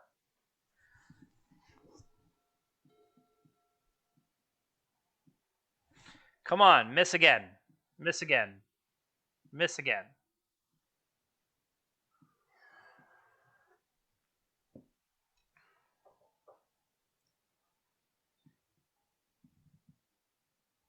Not necessarily a miss.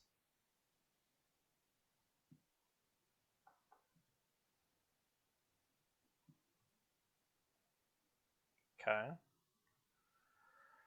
Now, I was going to say, do they care to...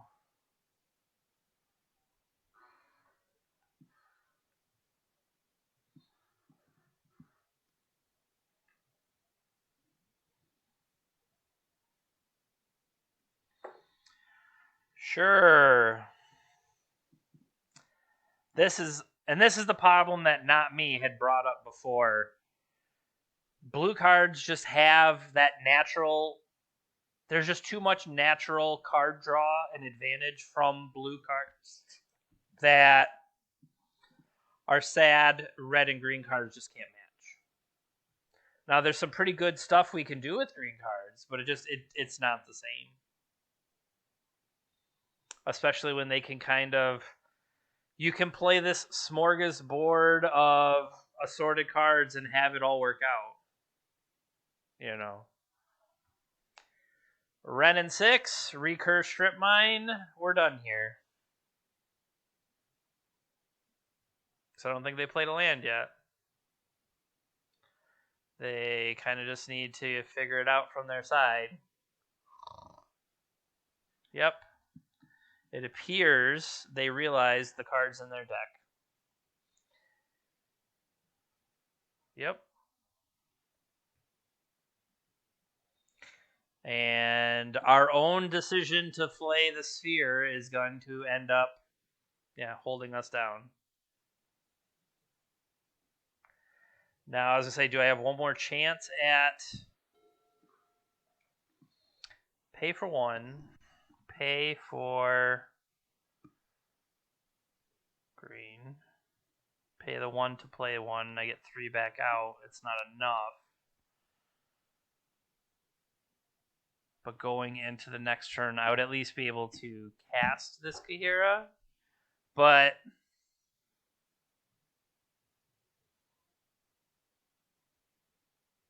I guess can't give up yet.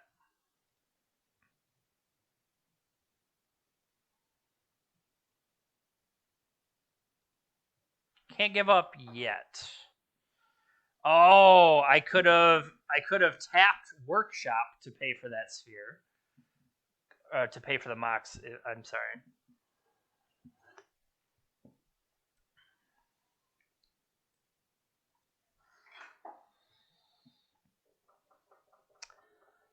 Any more blue cards that want to continue to bury us in advantage?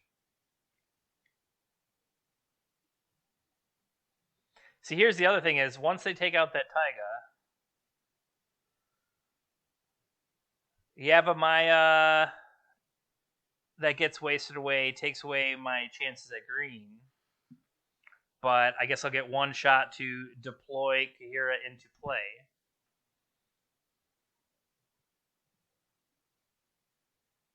And I'm sure a endurance has been lurking that is going to block and eat my Kahira anyway, so Dak Faden, Steel Ruby. And we're done here. Oh well, I guess we have to settle for the 2-3. Let's take a look at the deck. So overall, I do enjoy the kind of combination strategy in the lands deck. Just one of the issues continues to be how hard it is for them to put up a fight against just the general card advantage of blue. Where the Ziasbond deck tries to, outland their opponent with resources while deploying spheres and things like that, it doesn't seem to be enough because you don't have the smoothing that the other blue decks of the world would have. Ancestral, the Narset. I mean, even though these are restricted, Ponder, Brainstorm, they have them where I don't. And maybe that's something that, Sylvan Library. Would Sylvan Library be, worthwhile here? Probably. The reliance or the hope of the combo with Bazaar of Baghdad and filtering through your deck and stuff like that, maybe that's just not good enough. Something like Sylvan Library would give you access to, convert some life to cards, and then if you had a way maybe to try to get some of that life back out. Now, I do remember once upon a time, I don't have it saved anymore, it was a blue-green version of lands. That let me play Uro, Mystic Sanctuary, and I think I had Gush with Fastbond, trying to do a bunch of different tricks, and that would also lean to having Oko. Now, I think that's what this all-in lands. This is that kind of previous version that I was playing. Oh no, this was even more so. This was definitely focused on combo because it used Dryad of the Elysian Grove to turn your lands into all types.